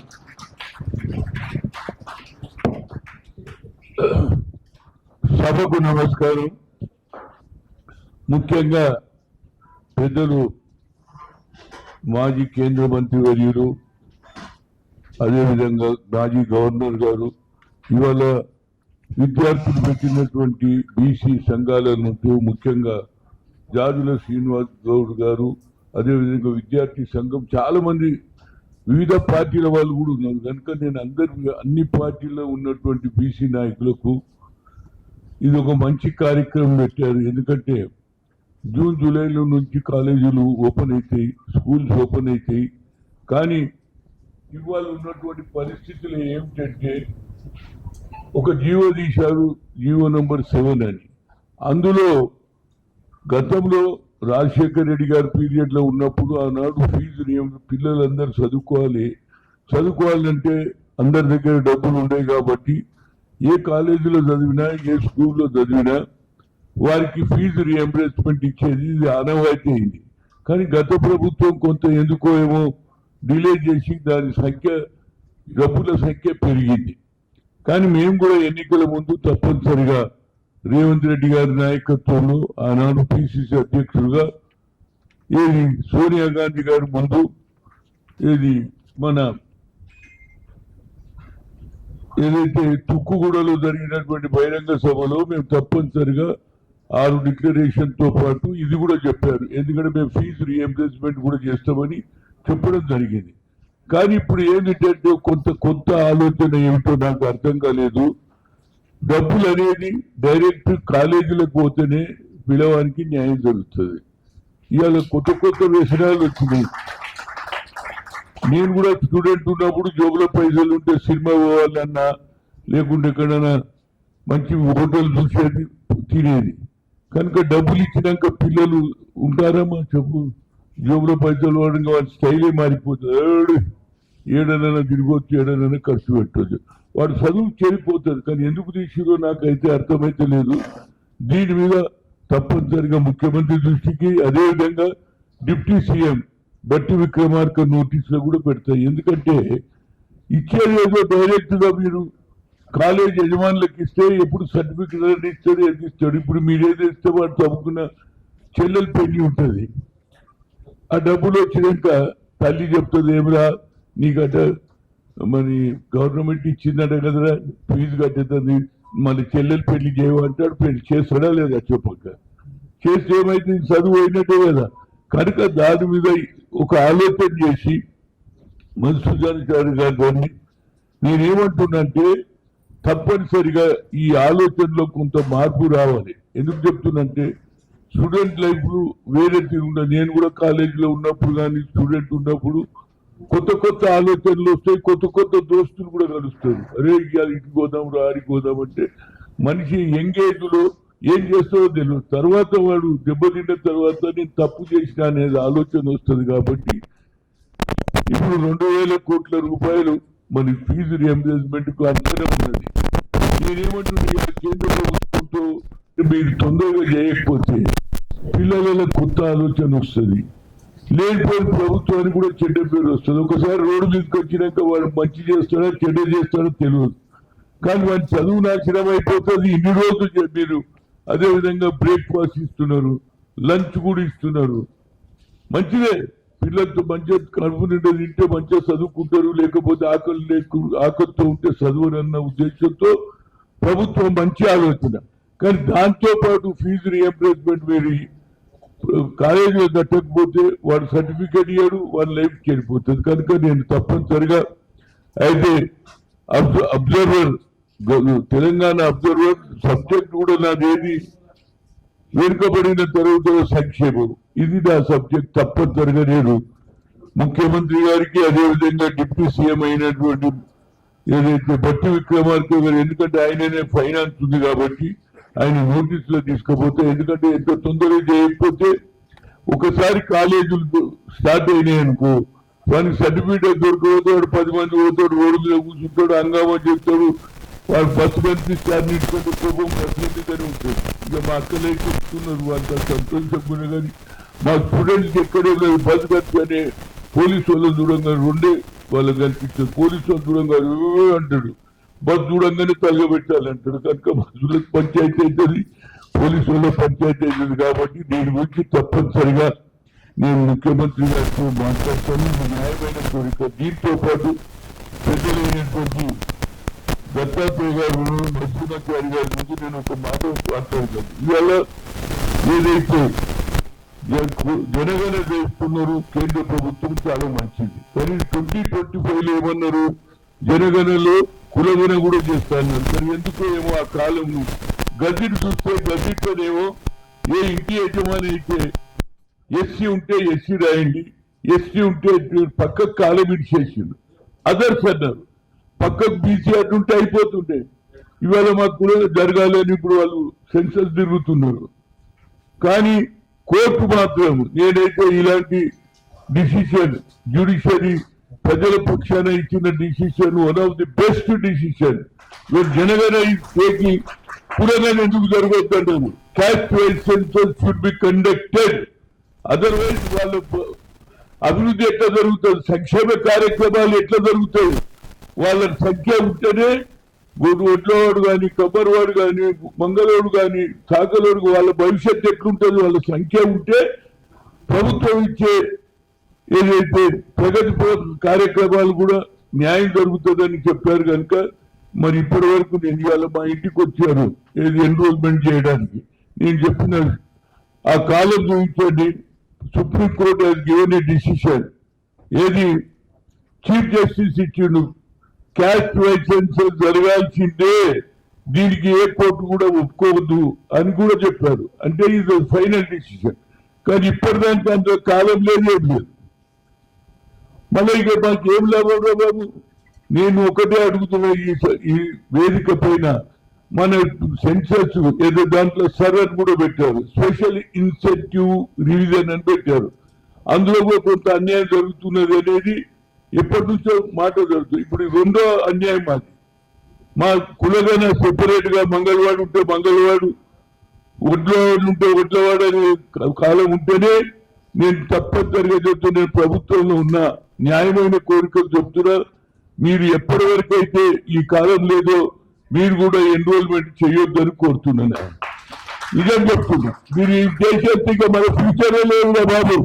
ఒకసారి జరిగిందనుకో, ఎప్పుడో 1931లో అయింది, ఇప్పుడు చేస్తున్నాడు నరేంద్ర మోడీ ప్రభుత్వం, థ్యాంక్స్. కానీ మేము కులగను పెట్టకపోతే మీరే అన్నారు. దానికి ఒక మాట రాహుల్ గాంధీకి మరి ఎవరిచ్చిండ్రు ఆలోచన నాకు ఆయన తిరిగాడు కాబట్టి. భారత్ జోడో యాత్రలో కన్యాకుమారి నుంచి కశ్మీర్ పోయినాక ఆయన ఒక మాట మంచిగా చెప్పాడు. నేను ఇంతవరకు అన్యాయం జరుగుతుంది ఎస్సీ ఎస్టీలకి అనుకున్నా, దీనికంటే ఎక్కువ జనాభా ఉన్నటువంటి బీసీలకు అన్యాయం జరుగుతుంది కనుక we come to the power, will conduct caste wise census. అక్కడితో ఆగలే, జిత్నా హిస్సేదారి వచ్చి భాగీదారి అన్నాడు.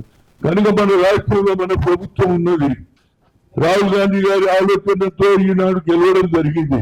కనుక ఇక్కడ ప్రభుత్వం కూడా తప్పనిసరిగా బీసీ కులంగా కూడా దాని వెంబడి జరగాలి. మేము we're not against for census, but we're against for ours. మాకు జరిగే మా కాలం కూడా ఉంటే మేము హిమ్మతిగా చేస్తాం. నేను ఇవాళ నుంచి నేను అప్పీల్ చేస్తున్నా, ఆ సెన్సస్ లీడింగ్ కూడా కలవడానికి ప్రయత్నం చేస్తున్నా. మీరు అది పెట్టకపోతే సరైన దాంట్లోనే ఒక విధమైన ఆలోచన ఏముందంటే కొందరిని తొలగిస్తున్నారు అనేది నేషనల్ వైడ్ గా డిస్కషన్ ఉంది. దాంతో పాటు మాది కూడా కులగనాన్ని చేస్తే తప్పనిసరిగా ప్రతి ఒక్కరు కూడా అందులో పార్టిసిపేట్ చేయాలి. మన లైఫ్, మన కుటుంబ సభ్యులు ఎవరున్నారు, వాళ్ళకి ఏం కావాలి, మన సంఖ్య ఏంటి, ప్రతిసారి ఏ కోర్టు అడిగినా what is your me strength ఎంత అని అడుగుతున్నాను. మీ జనాభాలో మన స్ట్రెంత్ ఏంటంటే మన కులగన జరుగుతాయి కదా స్ట్రెంత్ చెప్పేది. ఒక 60 అంటున్నారు, 40 అంటున్నారు, 30 అంటున్నారు. మొన్న కూడా జరిగింది ఏది కేంద్రంలో, ఏది మహిళా రిజర్వేషన్ మీద. కానీ అందులో కాలం పెట్టాలి. మహిళా రిజర్వేషన్ లో వీకర్ సెక్షన్ పెట్టి ఉంటే మహిళలలో కేవలం అగ్రకులాల మహిళలకే న్యాయం అయితే మన దాంట్లో పేదవాళ్ళు కూడా చదువుకున్నటువంటి విద్యార్థి సోదరి మనులు ఉన్నారు, వాళ్ళకి న్యాయం జరగాలని. అదేవిధంగా ఎవరు ప్రియాంక గాంధీ గారు కానీ రాహుల్ గాంధీ గారు దానికి వ్యతిరేకం చేయరు, అన్ని పార్టీలు చేశాయి. మొత్తం మీద అది వీగిపోయింది. నేనేమంటున్నా, రేపు రిజర్వేషన్ మహిళలలో ఆసక్తి పెరిగింది, చదువుకోవాలంటున్నారు. మేము కూడా ముందుకు రావాలి మగవాళ్ళతో సమానంగాని. 72, 73 అమెండ్మెంట్ తెచ్చినటువంటి రాజీవ్ గాంధీ గారు మహిళలకు కూడా ఇంట్లోనే కూర్చుంటారా, మీరు కూడా రావాలి రాజకీయాలు అన్నారు. అంతకుముందు ఇందిరాగాంధీ ఉన్నప్పుడు ప్రతి తల్లి కూడా మా అమ్మ ఉన్నదని ధైర్యం ఉంది. ఆమె చనిపోయిన తర్వాత ఏదైనా చెయ్యాలనే ఆలోచన రాజీవ్ గాంధీ గారికి వచ్చింది, పెట్టారు కనుక అందులో కూడా రిజర్వేషన్ మొదలనే మా ముఖ్యమంత్రి గారు కూడా చెప్పి దానికి సపోర్ట్ చేస్తాను. నేనేమంటున్నా, దాంతో పాటు ఇప్పుడు ఎన్రోల్మెంట్ జరుగుతుంది. ఆ ఎన్రోల్మెంట్ లో తప్పనిసరిగా మన కాలం పెట్టాలి. ఓబీసీ అని పెడితే మనందరితో వస్తుంది. కుమ్మరోళ్ళు ఉంటే కుమ్మరోళ్ళు ఉంటే, చాకలోళ్ళు ఉంటే చాకలోళ్ళు ఉంటే, వడ్డరోళ్ళు ఉంటే మనకు తెలియాలి కదా, మన సంఖ్య కూడా తెలియాలి కదా. కనుక ఆ కాలం పెడితే మనం అందరం కూడా ఎన్రోల్మెంట్ అయిదాం. లేకపోతే ఎన్రోల్మెంట్ వాళ్ళు ఎన్ని చెప్పినా మొదలే ఒక లెక్క నడుస్తుంది. స్పెషల్ ఇన్సెంటివ్ రివిజన్ లో మాకు అన్యాయం జరుగుతుందని ఆల్రెడీ ఆల్ పార్టీ వాళ్ళు చెప్తున్నాను. అదొక పక్క. ఇంకో పక్క మనది ఏదైతే కాలంను పెడితే తప్పనిసరిగా మీరు ఎన్రోల్మెంట్ చేయాలని, అదేవిధంగా ఫీజు రియంబర్స్మెంట్ ఇష్యూలో కూడా మీరు తప్పనిసరిగా నాకు ప్రభుత్వ సలహాదారుగా ఇచ్చారు కాబట్టి ఈ ఇష్యూను ముఖ్యమంత్రి దృష్టికి తీసుకెళ్తే అయ్యారు ముఖ్యమంత్రి గారు మీరు నాకు పదవి ఇచ్చారు ప్రభుత్వంలో. అది కూడా నా సబ్జెక్టు. జీవితాంతం బడుగు బలహీన వర్గాల గురించి ఇందిరాగాంధీ ఏ ఆలోచన చేస్తుందో అదే ఆలోచనలో నాకు పవర్ ఇచ్చేది కనుక దాని మీద నా మీద ఒత్తిడి పెరిగింది. నేను చేయకపోతే మరి నాకు ఇచ్చిన పదవికి ఏం లాభం చేసినట్టు అటువంతా కూడా పెద్ద పెద్ద మాటలు మాట్లాడుతున్నారు అంటారు కదా. కనుక దాని గురించి తప్పనిసరిగా నేను ముఖ్యమంత్రి దృష్టికి తీసుకొస్తా, బట్టి విక్రమాన్ని తీసుకొస్తా. అది అయినట్టే మీరందరూ కూడా ఎన్రోల్మెంట్ చేయాలి, మన సంఖ్య పెంచుకోవాలి. ప్రభుత్వం ఏదైతే మన పిల్లలకు ఏదైతే గతంలో కొన్ని రోజులు ఎప్పటి నుంచో కాంగ్రెస్ ప్రభుత్వంలో ఏదో ఫీజు రియంబర్స్మెంట్ ఆలోచన ఉండే దాన్ని ఇంప్లిమెంట్ చేయడానికి నా శాయశక్తుల కృషి చేస్తా అని చెప్తూ మన పెద్దలైనటువంటి సుధాచారి గారు ఉన్నారు, మా దత్తన్న ఇజాజత్ ఇస్తే నేను మొదలే వచ్చిన వేరే పని ముందు పోతున్నాను. నేను ఎట్లనైనా మాట్లాడుతావు, నువ్వు నీ సబ్జెక్ట్ కూడా నా సబ్జెక్ట్ ఒకటే కదా. నువ్వు కూడా కేంద్రంలో మంత్రి చేసినావు, నువ్వు కూడా ఓబీసీ చైర్మన్ చేసినావా లేదా? కనుక నన్ను వదిలేయాలి. దీని మీద కూడా ఏది కూలగానే దాని మీద సభకు అభివాదం చేయాల్సింది. మన నిత్యం బడుగుల సమస్యల పైన మనకు అండగా ఉంటూ మన సమస్యల పైన తన గళాన్ని వినిపిస్తున్నటువంటి తొలి స్పీకర్ అన్న నౌషియనాచార్య గారిని ఫీజు రియంబర్స్మెంట్ పథకం పైన ఉద్దేశించి మాట్లాడాల్సిందిగా కోరుతాను. దయచేసి కొంచెం తమిళ సభాధ్యక్షుల సోదరులు విక్రమ్ గౌడ్ గారు కార్యక్రమ నిర్వహణలో ఒక పాత్ర పోషిస్తున్నటువంటి మహేష్ గారు, గుజ్జా కృష్ణ గారు, గౌరవనీయులు పెద్దలు, మనందరికీ గౌరవనీయ నాయకులైనటువంటి మాజీ గవర్నర్ బండారు దత్తాత్రేయ గారు, గణేష్ చార్ గారు, మా ఆడబిడ్డలందరికీ, కార్యక్రమానికి వచ్చేసినటువంటి బీసీ సంఘాల ముద్దుబిడ్డలకు, విద్యార్థి నాయకులందరికీ హృదయపూర్వకమైనటువంటి అభినందనలు తెలియజేస్తూ మీ అందరికీ మనవి చేస్తా ఉన్నా. ఈ దేశంలో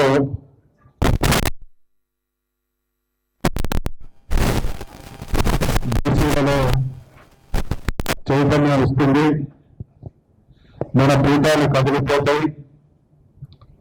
రాజ్యాధికారానికి ఇన్ని దశాబ్దాలుగా దూరంగా ఉంచబడినటువంటి ఈ వర్గాలు మా కుట్రల వల్ల, మా దుర్మార్గాల వల్ల వీళ్ళని దూరంగా ఉంచగలిగినాం. కానీ అనేక కారణాల వల్ల వాళ్ళలో పెళ్లిపుకుతున్నటువంటి చైతన్యం మా పీఠాలను కదిలిస్తుంది. కాబట్టి అడ్డంగా నరికేయాలన్నటువంటి కుట్రలో భాగమే దేశంలో సాగుతున్నటువంటి జనగణంలో కులగణం లేకపోవడం, ఇక్కడ విద్యార్థుల ఫీజు రీఎంబర్స్మెంట్ విషయంలో ప్రభుత్వం చేస్తున్నటువంటి అత్యంత భాషాధికమైనటువంటి విధానమే కారణమైనటువంటి విషయాన్ని మనం చూస్తూ ఉన్నాం. అందరం చిన్నప్పుడు దత్తాత్రేయ గారు నాకన్నా కొంత పెద్దవారు, మిగతా మీరంతా కూడా చాలా మంది చిన్నవాళ్ళు. మనిషి బతికేది అందరికీ తెలుసు, గాలి, నీరు, భోజనం. తర్వాత మనిషికి కావలసినటువంటి కనీస అవసరం కూడు, గూడు, గుడ్డ.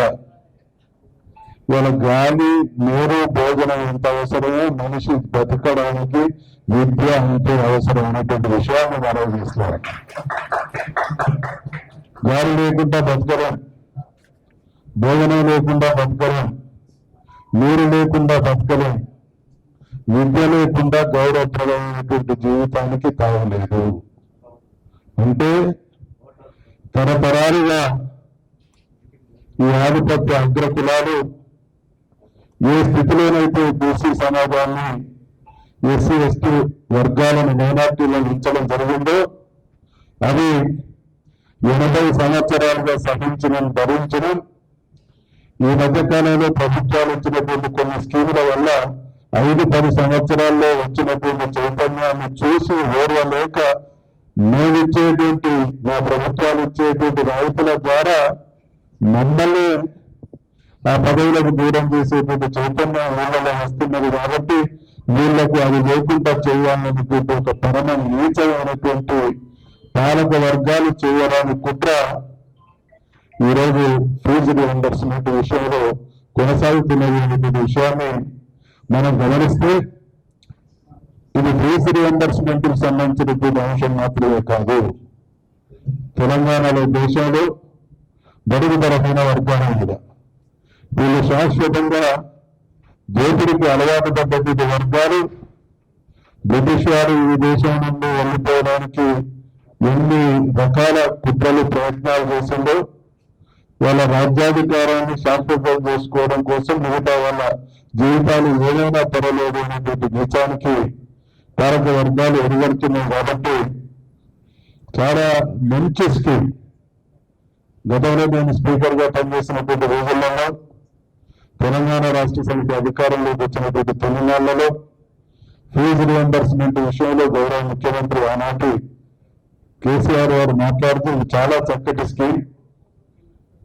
ఆనాడు వైఎస్ రాజశేఖర రెడ్డి గారు చాలా దూరదృష్టితో ఈ స్కీమ్ను ప్రవేశపెట్టడం జరిగింది.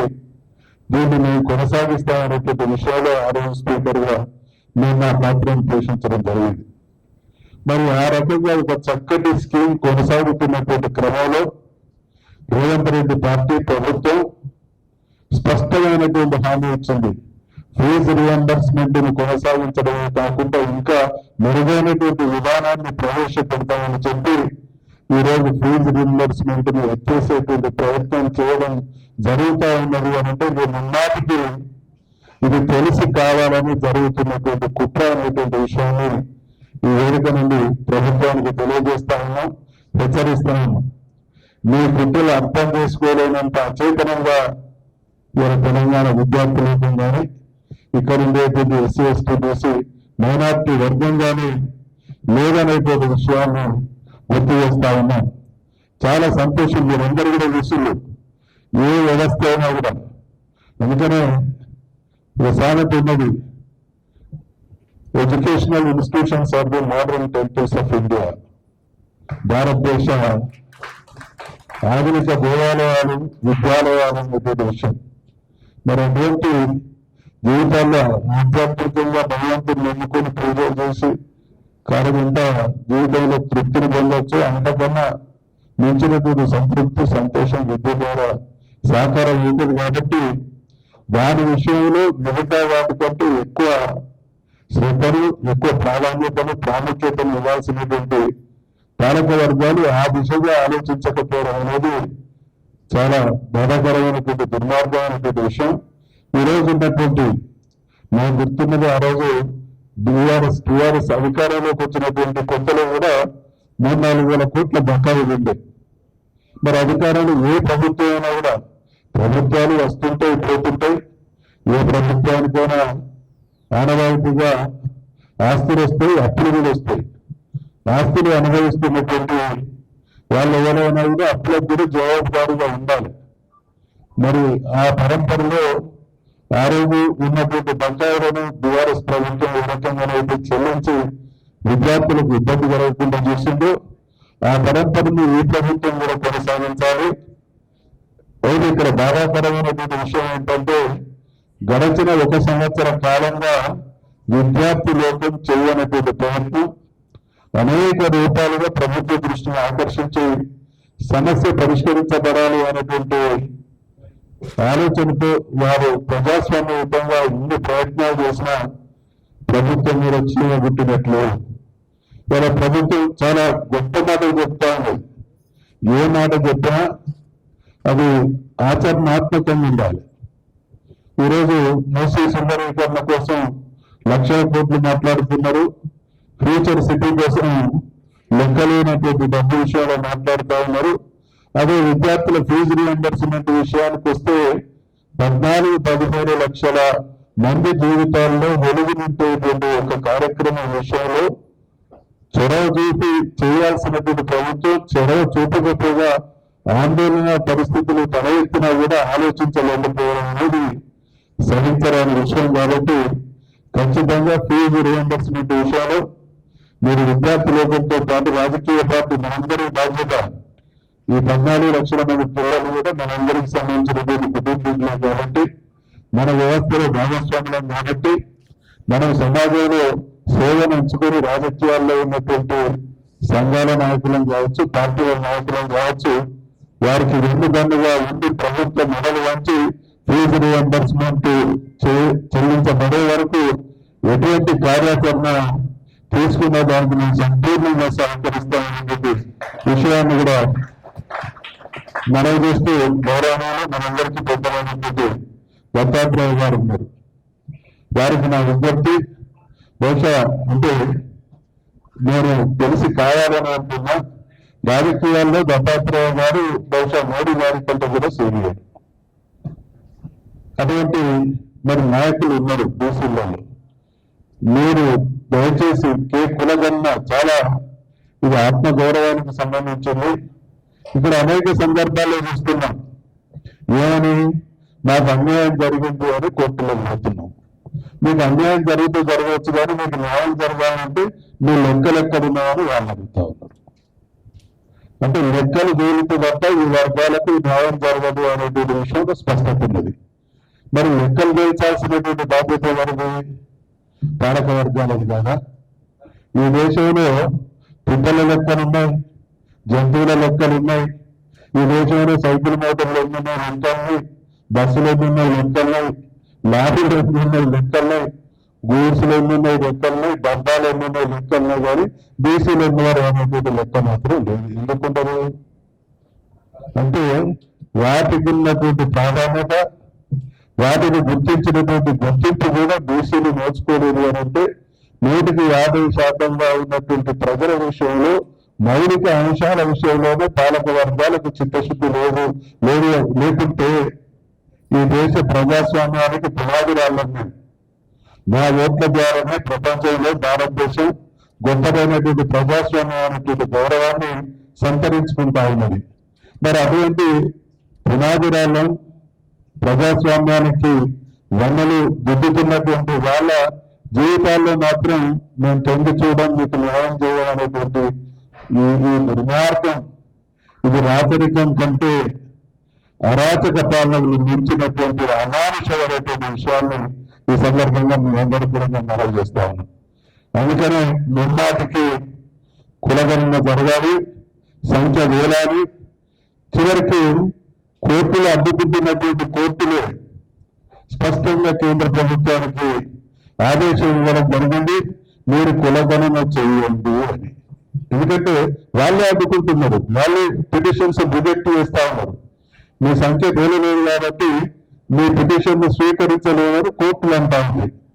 మరి అటువంటి కోర్టులు న్యాయం జరగాలి అంటే కులగణన చేయడమే న్యాయానికి ఒక మెట్టు. కాబట్టి ప్రభుత్వాలను కులగణన చేయాల్సినటువంటి ప్రభుత్వాలు చేయకపోయిన సందర్భంలో మాకు అన్యాయం జరుగుతున్నది అని ప్రజలు దూసులు ఎత్తుకుంటున్నటువంటి తరుణంలో, మాకు అన్యాయం జరుగుతున్నదని కోర్టును ఆశ్రయించిన కోర్టు న్యాయం ఏ అంకెలు లేకపోవడం వల్ల చేయలేనటువంటి పరిస్థితి ఉన్నది. కాబట్టి కోర్టు వీళ్ళకి న్యాయం జరగాలి అంటే కులగణన జరగాలి అనేటువంటి విషయాన్ని స్పష్టత ఇచ్చిన తర్వాత కూడా మీనమేషాలు లెక్కబెట్టడం అంటే ఇది దేశాన్ని నాకు సామాజిక ఆర్థిక రాజకీయ న్యాయం ఇప్పటికీ అంగని దాక్షగా మారింది. కాబట్టి 2-3 తరాలు ఇవాళ దేశానికి స్వాతంత్రం వచ్చినప్పుడు మా తాత 30-40 సంవత్సరాలు ఉంది, ఆయన 2, మా నాయన 2, మేము 70 ఏళ్ళ వయసుకు వచ్చినాము. ఏమైందో తెలియదు. 3 తరాలు దేశ స్వాతంత్రానంతరం కూడా లెక్కించబడినటువంటి దుస్థితి ప్రపంచంలో ఏ జాతికి కూడా. ఇది మనం అంటున్నాం, బానిసత్వాన్ని అసహించుకుంటాం, వెట్టి చాకిరిని అసహించుకుంటాం. ఈ బానిసత్వం కంటే వెట్టి చాకిరి కంటే క్రూరమైనటువంటి అణచివేత కులగణన జరగకపోవడం అనేటువంటి విషయాన్ని మనవి చేస్తూ పాలక వర్గాలు ఆ దిశగా ఆలోచించాలని, బీసీ సమాజం కోసం కానీ విద్యార్థుల ఫీజు రీఎంబర్స్మెంట్ కోసం కానీ నేను చాలా విద్యార్థుల విషయంలో నేను స్పీకర్గా ఉన్నటువంటి రోజులలో చూసే చర్చలలో అప్పటి వరకు 300 గురుకులాలు ఉంటే 1000 గురుకులాలుగా ఆ రోజు తెలంగాణ తెచ్చుకున్నాం. తెలంగాణ ఉద్యమం అనేది సంబంధ వర్గాల సమిష్టి పోరాట ఫలితంగా దక్కినటువంటి అభివృద్ధి అనేటువంటి గౌరవం. కాబట్టి సాధించబడ్డ తెలంగాణలో అన్ని వర్గాలకు కూడా సమిష్టి న్యాయం జరగాలి అని అంటే విద్యలో ఈ వర్గాలకు సరైనటువంటి ప్రోత్సాహం కల్పించబడాలి అనేటువంటి ఉద్దేశంతో మరి 1000 గురుకులాలను కానీ ఇంకా ఇతరత్ర యూనివర్సిటీలను కానీ డిగ్రీ కాలేజీలను కానీ మెడికల్ కాలేజీలకు కానీ అనేక రకాల ప్రోత్సాహం ఇవ్వడం జరిగింది. ఆ పరంపర మంచి ఎవరు చేసినా స్వీకరించాలి. ఆ రోజు ఫీజు రీఎంబర్స్మెంట్ కానీ అదే విధంగా ఆరోగ్యశ్రీ విషయంలో కానీ రాజశేఖర రెడ్డి గారు ఈ 2 స్కీములను అమలు చేస్తే అవి సమాజానికి ఉపయోగపడుతున్నాయి. దీన్ని కొనసాగించడమే బాధ్యత కలిగినటువంటి ప్రభుత్వాల కనీస ధర్మాన్ని కొనసాగించడం జరిగింది. అంటే మంచిది ప్రజలకు ఉపయోగపడే వాటి విషయంలో కూడా మీనమేషాలు లెక్కించడం అంటే ఎక్కడో ఇది స్కీమ్ తీసేయడం వరకు మాత్రమే పరిమితమైనటువంటి ఆలోచన కాదు, ఎక్కడో మూలాల మీద దెబ్బతీసేటువంటి కుట్ర. కాబట్టి ఈరోజు మరి ఈ విద్యార్థి లోకం ఆందోళనలో మనం అందరం కూడా భాగస్వాములు. కాబట్టి అందరం కలిసి ప్రభుత్వ దృష్టికి తీసుకొని వచ్చి అవసరమైతే ఇంకా గట్టి కార్యాచరణ ద్వారా వాళ్ళకి న్యాయం చేసేంత వరకు అందరం కలిసికట్టుగా పనిచేద్దాం. మీతో కలిసిపోయి సిద్ధమైనటువంటి విషయాన్ని మనవి చేస్తూ సెలవు తీసుకుంటాం. ఇది ఒక అశ్విపాతం లాంటిది. లక్షలాది మంది విద్యార్థుల గుండెల్లో ఒక భయానకరమైనటువంటి పరిస్థితి నిర్మాణం చేసింది. అందువల్ల ప్రభుత్వం అనాలోచితమైనటువంటి నిర్ణయం వల్ల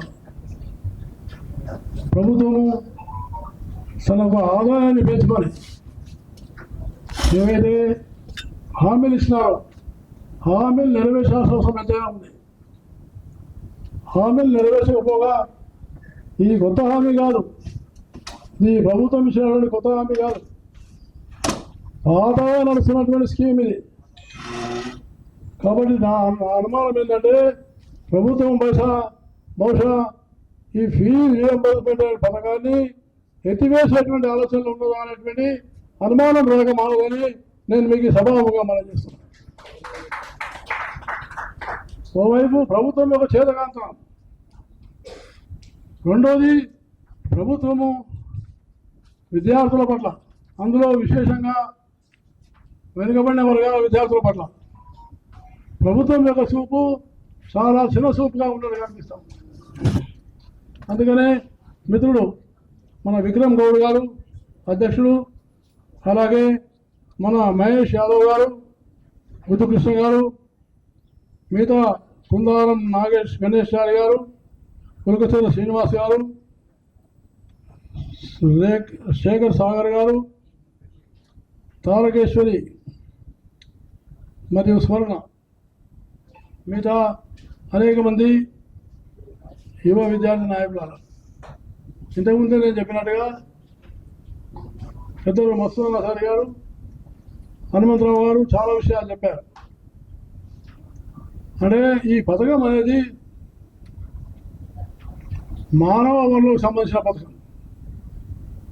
ఏ రాష్ట్రమైనా అభివృద్ధి చెందాలంటే, ఏ రాష్ట్రమైనా వేరే రాష్ట్రాల కన్నా మంచి రాష్ట్రం నిర్మాణం కావాలంటే రెండు విభాగాలు చాలా ముఖ్యం. మొట్టమొదటిది విద్య. ఈ విద్య కూడా బలహీన వర్గాలు, ఎస్సీ ఎస్టీ లేక ఓబీసీ మైనార్టీ, అలాంటి వాళ్ళలో అత్యధికమైనటువంటి ఒక అవకాశాలు పెంచాలి. రెండవది వైద్యం. ఇవాళ ప్రభుత్వం చేస్తున్నటువంటి చర్య ఏతుందో, ఈ ప్రభుత్వం వచ్చినప్పటి నుంచి కూడా అనుమానంగానే కనపడతా ఉంది. ఎందుకంటే కాలేజ్ యాజమాన్యాలు వాళ్ళు భరించలేక అనేక మంది ఉన్నటువంటి ఒక ప్రొఫెసర్లకు, లెక్చరర్లకు జీతాలు ఇవ్వలేక వాళ్ళు అప్పులు చేసి మేము పరేషాన్ వాళ్ళు కాలేజీని బంద్ చేసేటువంటి పరిస్థితిలో వచ్చారు. ఆ పరిస్థితుల్లో ఉద్యమం జరిగితే ప్రభుత్వం ముందుకు వచ్చి 8,500 కోట్ల రూపాయల బకాయిల్లో 1000 కోట్లు మేము చెల్లిస్తామని చెప్పారు. ఆ 1000 కోట్లు వెళ్ళిపోయినాయి. 600 కోట్లు చెల్లించారు. మళ్ళీ తప్ప 300 పేపర్లు వస్తుంది. కాబట్టి మేనేజ్మెంట్ మళ్ళీ కోర్టుకు వెళ్తాయి. ప్రభుత్వం దగ్గరేమో ఏదైతే రజనీ ఉందో, కళాకారం ఉందో ఖాళీ పరిస్థితున్నారు. వాస్తవంగా చెప్పాలంటే ఈ ప్రభుత్వం దివాలా తీసే పరిస్థితి ఉందని నేను మీకు సభాముఖంగా మనం చేస్తాను. అంటే గోడుతో పోయేటువంటి సమస్యలు గుంటల్లో పెట్టుకోవడం ఇది చాలా ప్రమాదకరమని నేను ముఖ్యమంత్రికి హెచ్చరిక చేస్తున్నాను. ఎందుకంటే ఇంతమంది విద్యార్థులు వాళ్ళ అకౌంట్లో మేము ఫీజు చేస్తామని చెప్పడం అనేది ఇది చాలా మూర్ఖత్వమని నేను మీకు ఈ సభాముఖంగా తెలియజేస్తున్నాను. మేనేజ్మెంట్లను మీరు ఇవ్వలేనప్పుడు ఈ విద్యార్థులు ఎంత ఇస్తారు? అంటే ఏ విద్యార్థులు ఐక్యం కాదు, ఈ విద్యార్థులంతా కలిసి ఏం చేయలేరు. మేనేజ్మెంట్ అంటే కనీసం ఉత్తరం చేసి కాలేజీలు హైకోర్టుకు పోతాయి. ఆ భావన ప్రభుత్వంలో ఉన్నది. అందుకనే దాని నుంచి తప్పించుకోవడానికి విద్యార్థులు ఎప్పుడైనా కావాలి, విద్యార్థులు ఎవరో అడగాలి అని కాలయాపన చేసే ప్రయత్నం. కాబట్టి నేను మొట్టమొదటి కోరుతున్నాను, ప్రభుత్వం వెంటనే ఈ GOMS నంబర్ 7ను వెంటనే విరమించుకోవాలి. డైరెక్ట్గా కాలేజ్ మేనేజ్మెంట్కి ఇవ్వాలి. దీంట్లో ఏమి అరమరికి అవసరం లేదు. ఎవరు రాజకీయం చేయరు, ప్రతిపక్షాలు రాజకీయం చేయరు. ఏ ప్రతిపక్షం కూడా రాజకీయం చేయరు. కాబట్టి అన్ని ప్రతిపక్షాలు కూడా కోరినాయి, అన్ని సంఘాలు కూడా కోరినాయి. అలాంటప్పుడు విద్యాశాఖ చూస్తున్న ముఖ్యమంత్రి గారే. అందువల్ల ముఖ్యమంత్రి గారికే మనం హెచ్చరిక చేస్తున్నాము. మీరు అతి త్వరలోనే ఈ యొక్క ఉన్నటువంటి జీవోను రద్దు చేయాలని ఈ సభాముఖంగా మేము అందరం కూడా సంయుక్తంగా కోరుతాం. అలాగే మనం కోరుకున్నటువంటి రెండవ ఉన్నటువంటి ఒక అంశం ఏదో పెట్టేటప్పుడు అది కూడా ఒక ముఖ్యమైన అంశమే. ఆ అంశంలో విద్యార్థులకు ర్యాంక్తో సంబంధం లేకుండా పూర్తి ఫీజులు ఇవ్వాలి. ఇప్పుడు ఎంతమందికి అయితే స్కాలర్షిప్లో ఒక ఎలిజిబిలిటీ ఉందో, అంటే ఈ యొక్క పథకం కింద ఎలిజిబిలిటీ ఉందో, దాంట్లో ర్యాంక్ అనేది ఉండదు. మళ్ళా కొత్తగా ర్యాంక్ అని సృష్టించి మళ్ళా నిధులు తగ్గించుకోవాలనే ఆలోచన ప్రభుత్వానికి వచ్చింది. అందువల్ల ఇది రాజకీయమైన ఆలోచన కాదు, అధికారుల లెవెల్లో సూచన ఇచ్చుడు. అధికారులు తెలివిగా డబ్బులు లేవు కాబట్టి ఎట్లా అంటే మీరు చూడండి అని చెప్తే వాళ్ళే ఇవన్నీ నిబంధనలు పెడతారు. కాబట్టి ఇలాంటి నిబంధనలు ఏవి పెట్టకుండా పూర్తిగా ఈ పథకాన్ని గతంలో ఉన్న విధంగానే అమలు చేయాలని మేము ఈ సభాముఖంగా మనం చేస్తాం. మళ్ళీ అందులో ర్యాంక్ అనేటప్పటికీ మేము ర్యాంక్ వాళ్ళకే ఇస్తున్నాము, ర్యాంక్ లేదు కాబట్టి మేము ఇవ్వలేము. అలా అంటే దాదాపు 1,00,000 మంది వాళ్ళు వెళ్ళిపోతారు, 1,00,000 మంది వెళ్ళిపోతారు. సో అందువల్ల ఇలాంటి నిబంధనలు కూడా పెట్టకుండా ప్రభుత్వము స్వతహాగా ఆలోచించాలని, అలాగే రేపటి నుంచి పాలిటెక్నిక్ కౌన్సిలింగ్ అప్పటి నుంచే విద్యార్థులకు పూర్తి ఫీజులు ఇస్తామని ప్రభుత్వం భరోసా ఇవ్వాలని నేను ఈ సభాముఖంగా తెలియజేస్తాను. ఎందుకంటే పాలిటెక్నిక్ విద్యార్థులు వాళ్ళకు కూడా అవసరమే. ఈ స్కీమ్ ఎవరికైతే వర్తిస్తుందో వాళ్ళందరికీ అవసరం ఇది. అందుకనే ఈ యొక్క డిమాండ్లు ఏవైతున్నాయో, అంటే జీవోఎంఎస్ నెంబర్ 7 కానీ లేక ఈ యొక్క ఉన్నటువంటి మన ర్యాంక్ అనేటువంటి నిబంధన కానీ లేక పాలిటెక్నిక్ విద్యార్థులను కానీ అందరినీ కూడా సమగ్రంగా వచ్చే విధంగా అవసరమైతే ప్రభుత్వము ఓ కొత్త జీవో వెంటనే విడుదల చేయాలని నేను మీకు ఈ సభాముఖంగా తెలియజేస్తున్నాను. ఎందుకంటే మళ్ళీ కేవలం మంత్రి హామీ ఇస్తే కాదు, కేవలం ముఖ్యమంత్రి మాట చెప్తే కాదు, గవర్నమెంట్ ఆర్డర్ రావాలి, జీవో రావాలి. కాబట్టి వెంటనే ప్రభుత్వం, నేను మొన్న మత్స్యనాథ్ గారు కూడా వచ్చారు, కార్మికుల యొక్క రౌండ్ టేబుల్ సమావేశం పెట్టాం కనీస వేతనాల మీద. దాంట్లో మత్స్యనాథారి గారు, నేను, మీద మన పెద్దిరెడ్డి గారు మాజీ మంత్రి, అలా 2-3 ముఖ్యమైన నాయకులు, అన్ని ట్రేడ్ యూనియన్ వాళ్ళు వచ్చినారు. అయితే ఆ రోజు అందరూ కూడా అన్ని trade unions, CPI, CPM, TDP, BRS, BJP, అన్ని ట్రేడ్ యూనియన్స్ కూడా ముక్తగండంతో కనీస వేతనం ఇంత ఉండాలని చెప్పి రెజల్యూషన్ పాస్ చేస్తే ప్రభుత్వం వెంటనే దిగి వచ్చి ఆ వేతన సవరణ చేసిందని నేను మీకు సభాముఖంగా మనం చేస్తాను. అంటే 1,25,00,000 మంది జీవితాలు. కాబట్టి అలాగే దాదాపుగా 25,00,000 మంది విద్యార్థులు ఈ ఫీజు రియంబర్స్మెంట్లో ఉన్నారు. అందులో విద్యార్థులు వాళ్ళ జీవితాలు ఎంతో ఆశామయమే కావాలి, వాళ్ళ జీవితాల్లో వెలుగులు రావాలి. కాబట్టి విద్యార్థుల్లో అసంతృప్తి రాకుండా పేద విద్యార్థుల్లో తల్లిదండ్రులకి కాపాడుతామనేటువంటి ఆలోచన వాళ్ళని కూడా ఇంకా భరోసా ఇచ్చే విధంగా ప్రభుత్వం ముందుకు రావాలని, మరి మన నాయకుడు విక్రమ్ గౌడ్ గారు, మన యొక్క యాదవ్ గారు, మహేష్ యాదవ్ గారు, మిగతా నాయకులు చొరవ తీసుకొని గతంలో కూడా ఒక సమావేశం పెట్టినారు. ఆ సమావేశం పెట్టినారు. నేను నిన్ననే అడిగాను, మీరు గతంలో సమావేశం పెట్టింది కదా అని. అంటే ఇది కొత్త జీవో వచ్చింది కాబట్టి ఈ జీవో అశ్లీపాదం లాంటిది, ఈ జీవో మీదనే మా ప్రధానమైన ఉద్దేశం ఉంది అని నాకు చెప్పడంతో తప్పకుండా వస్తానని చెప్పి వచ్చాను. కాబట్టి ఆ జీవోను వెంటనే ప్రభుత్వం పూర్తిగా నిలిపేసే విధంగా కొత్త జీవోను చేయాలని మనం చేస్తాం. నన్ను ఈ కార్యక్రమానికి కావాల్సినటువంటి ముఖ్యులు విక్రమ్ గౌడ్ గారికి, మహేష్ యాదవ్ గారికి, మిగతా అందరికీ, ముజకృష్ణ గారికి ధన్యవాదాలు తెలియజేస్తూ సెలవు తీసుకుంటాను. జై హింద్.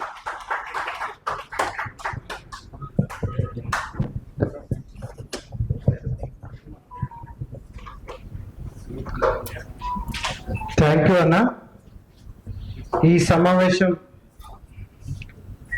కొన్ని తీర్మానాలను ప్రవేశపెడుతున్నాం. తక్షణమే ఈ రాష్ట్ర ప్రభుత్వం తీసుకొచ్చినటువంటి జీవో నెంబర్ 7ను రద్దు చేయాలి.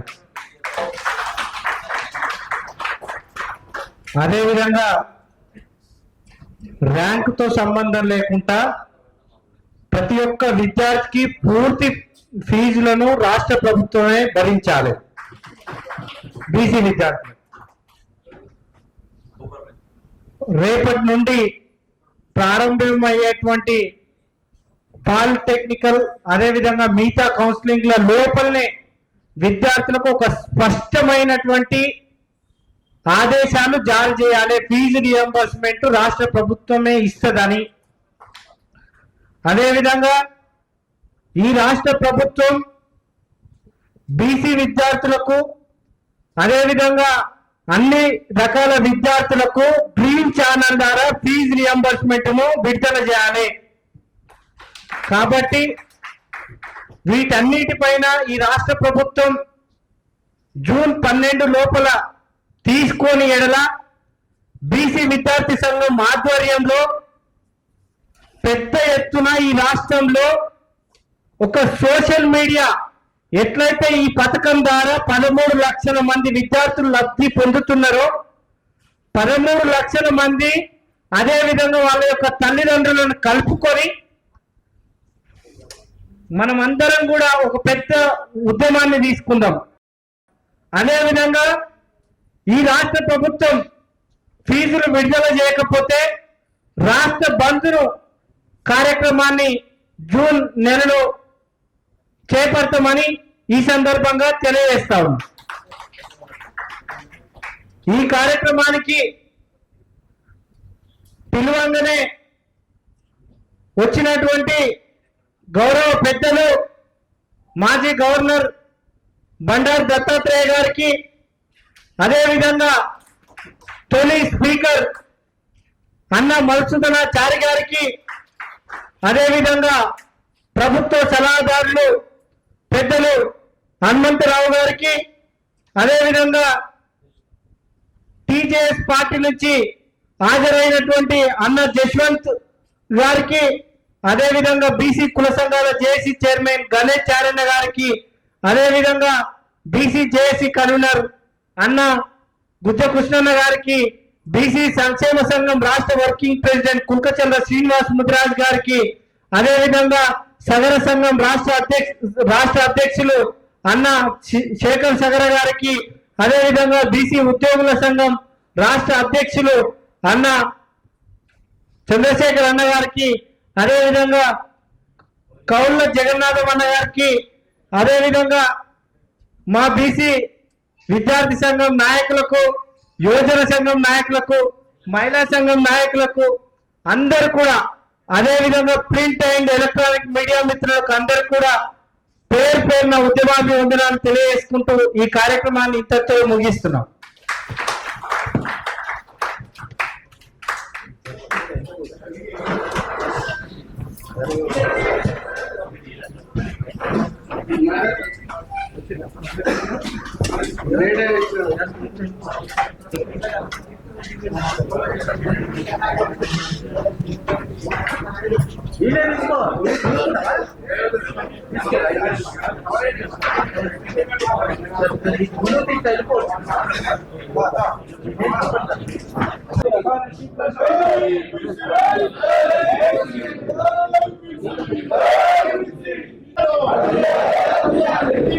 ఫీజు బకాయిలను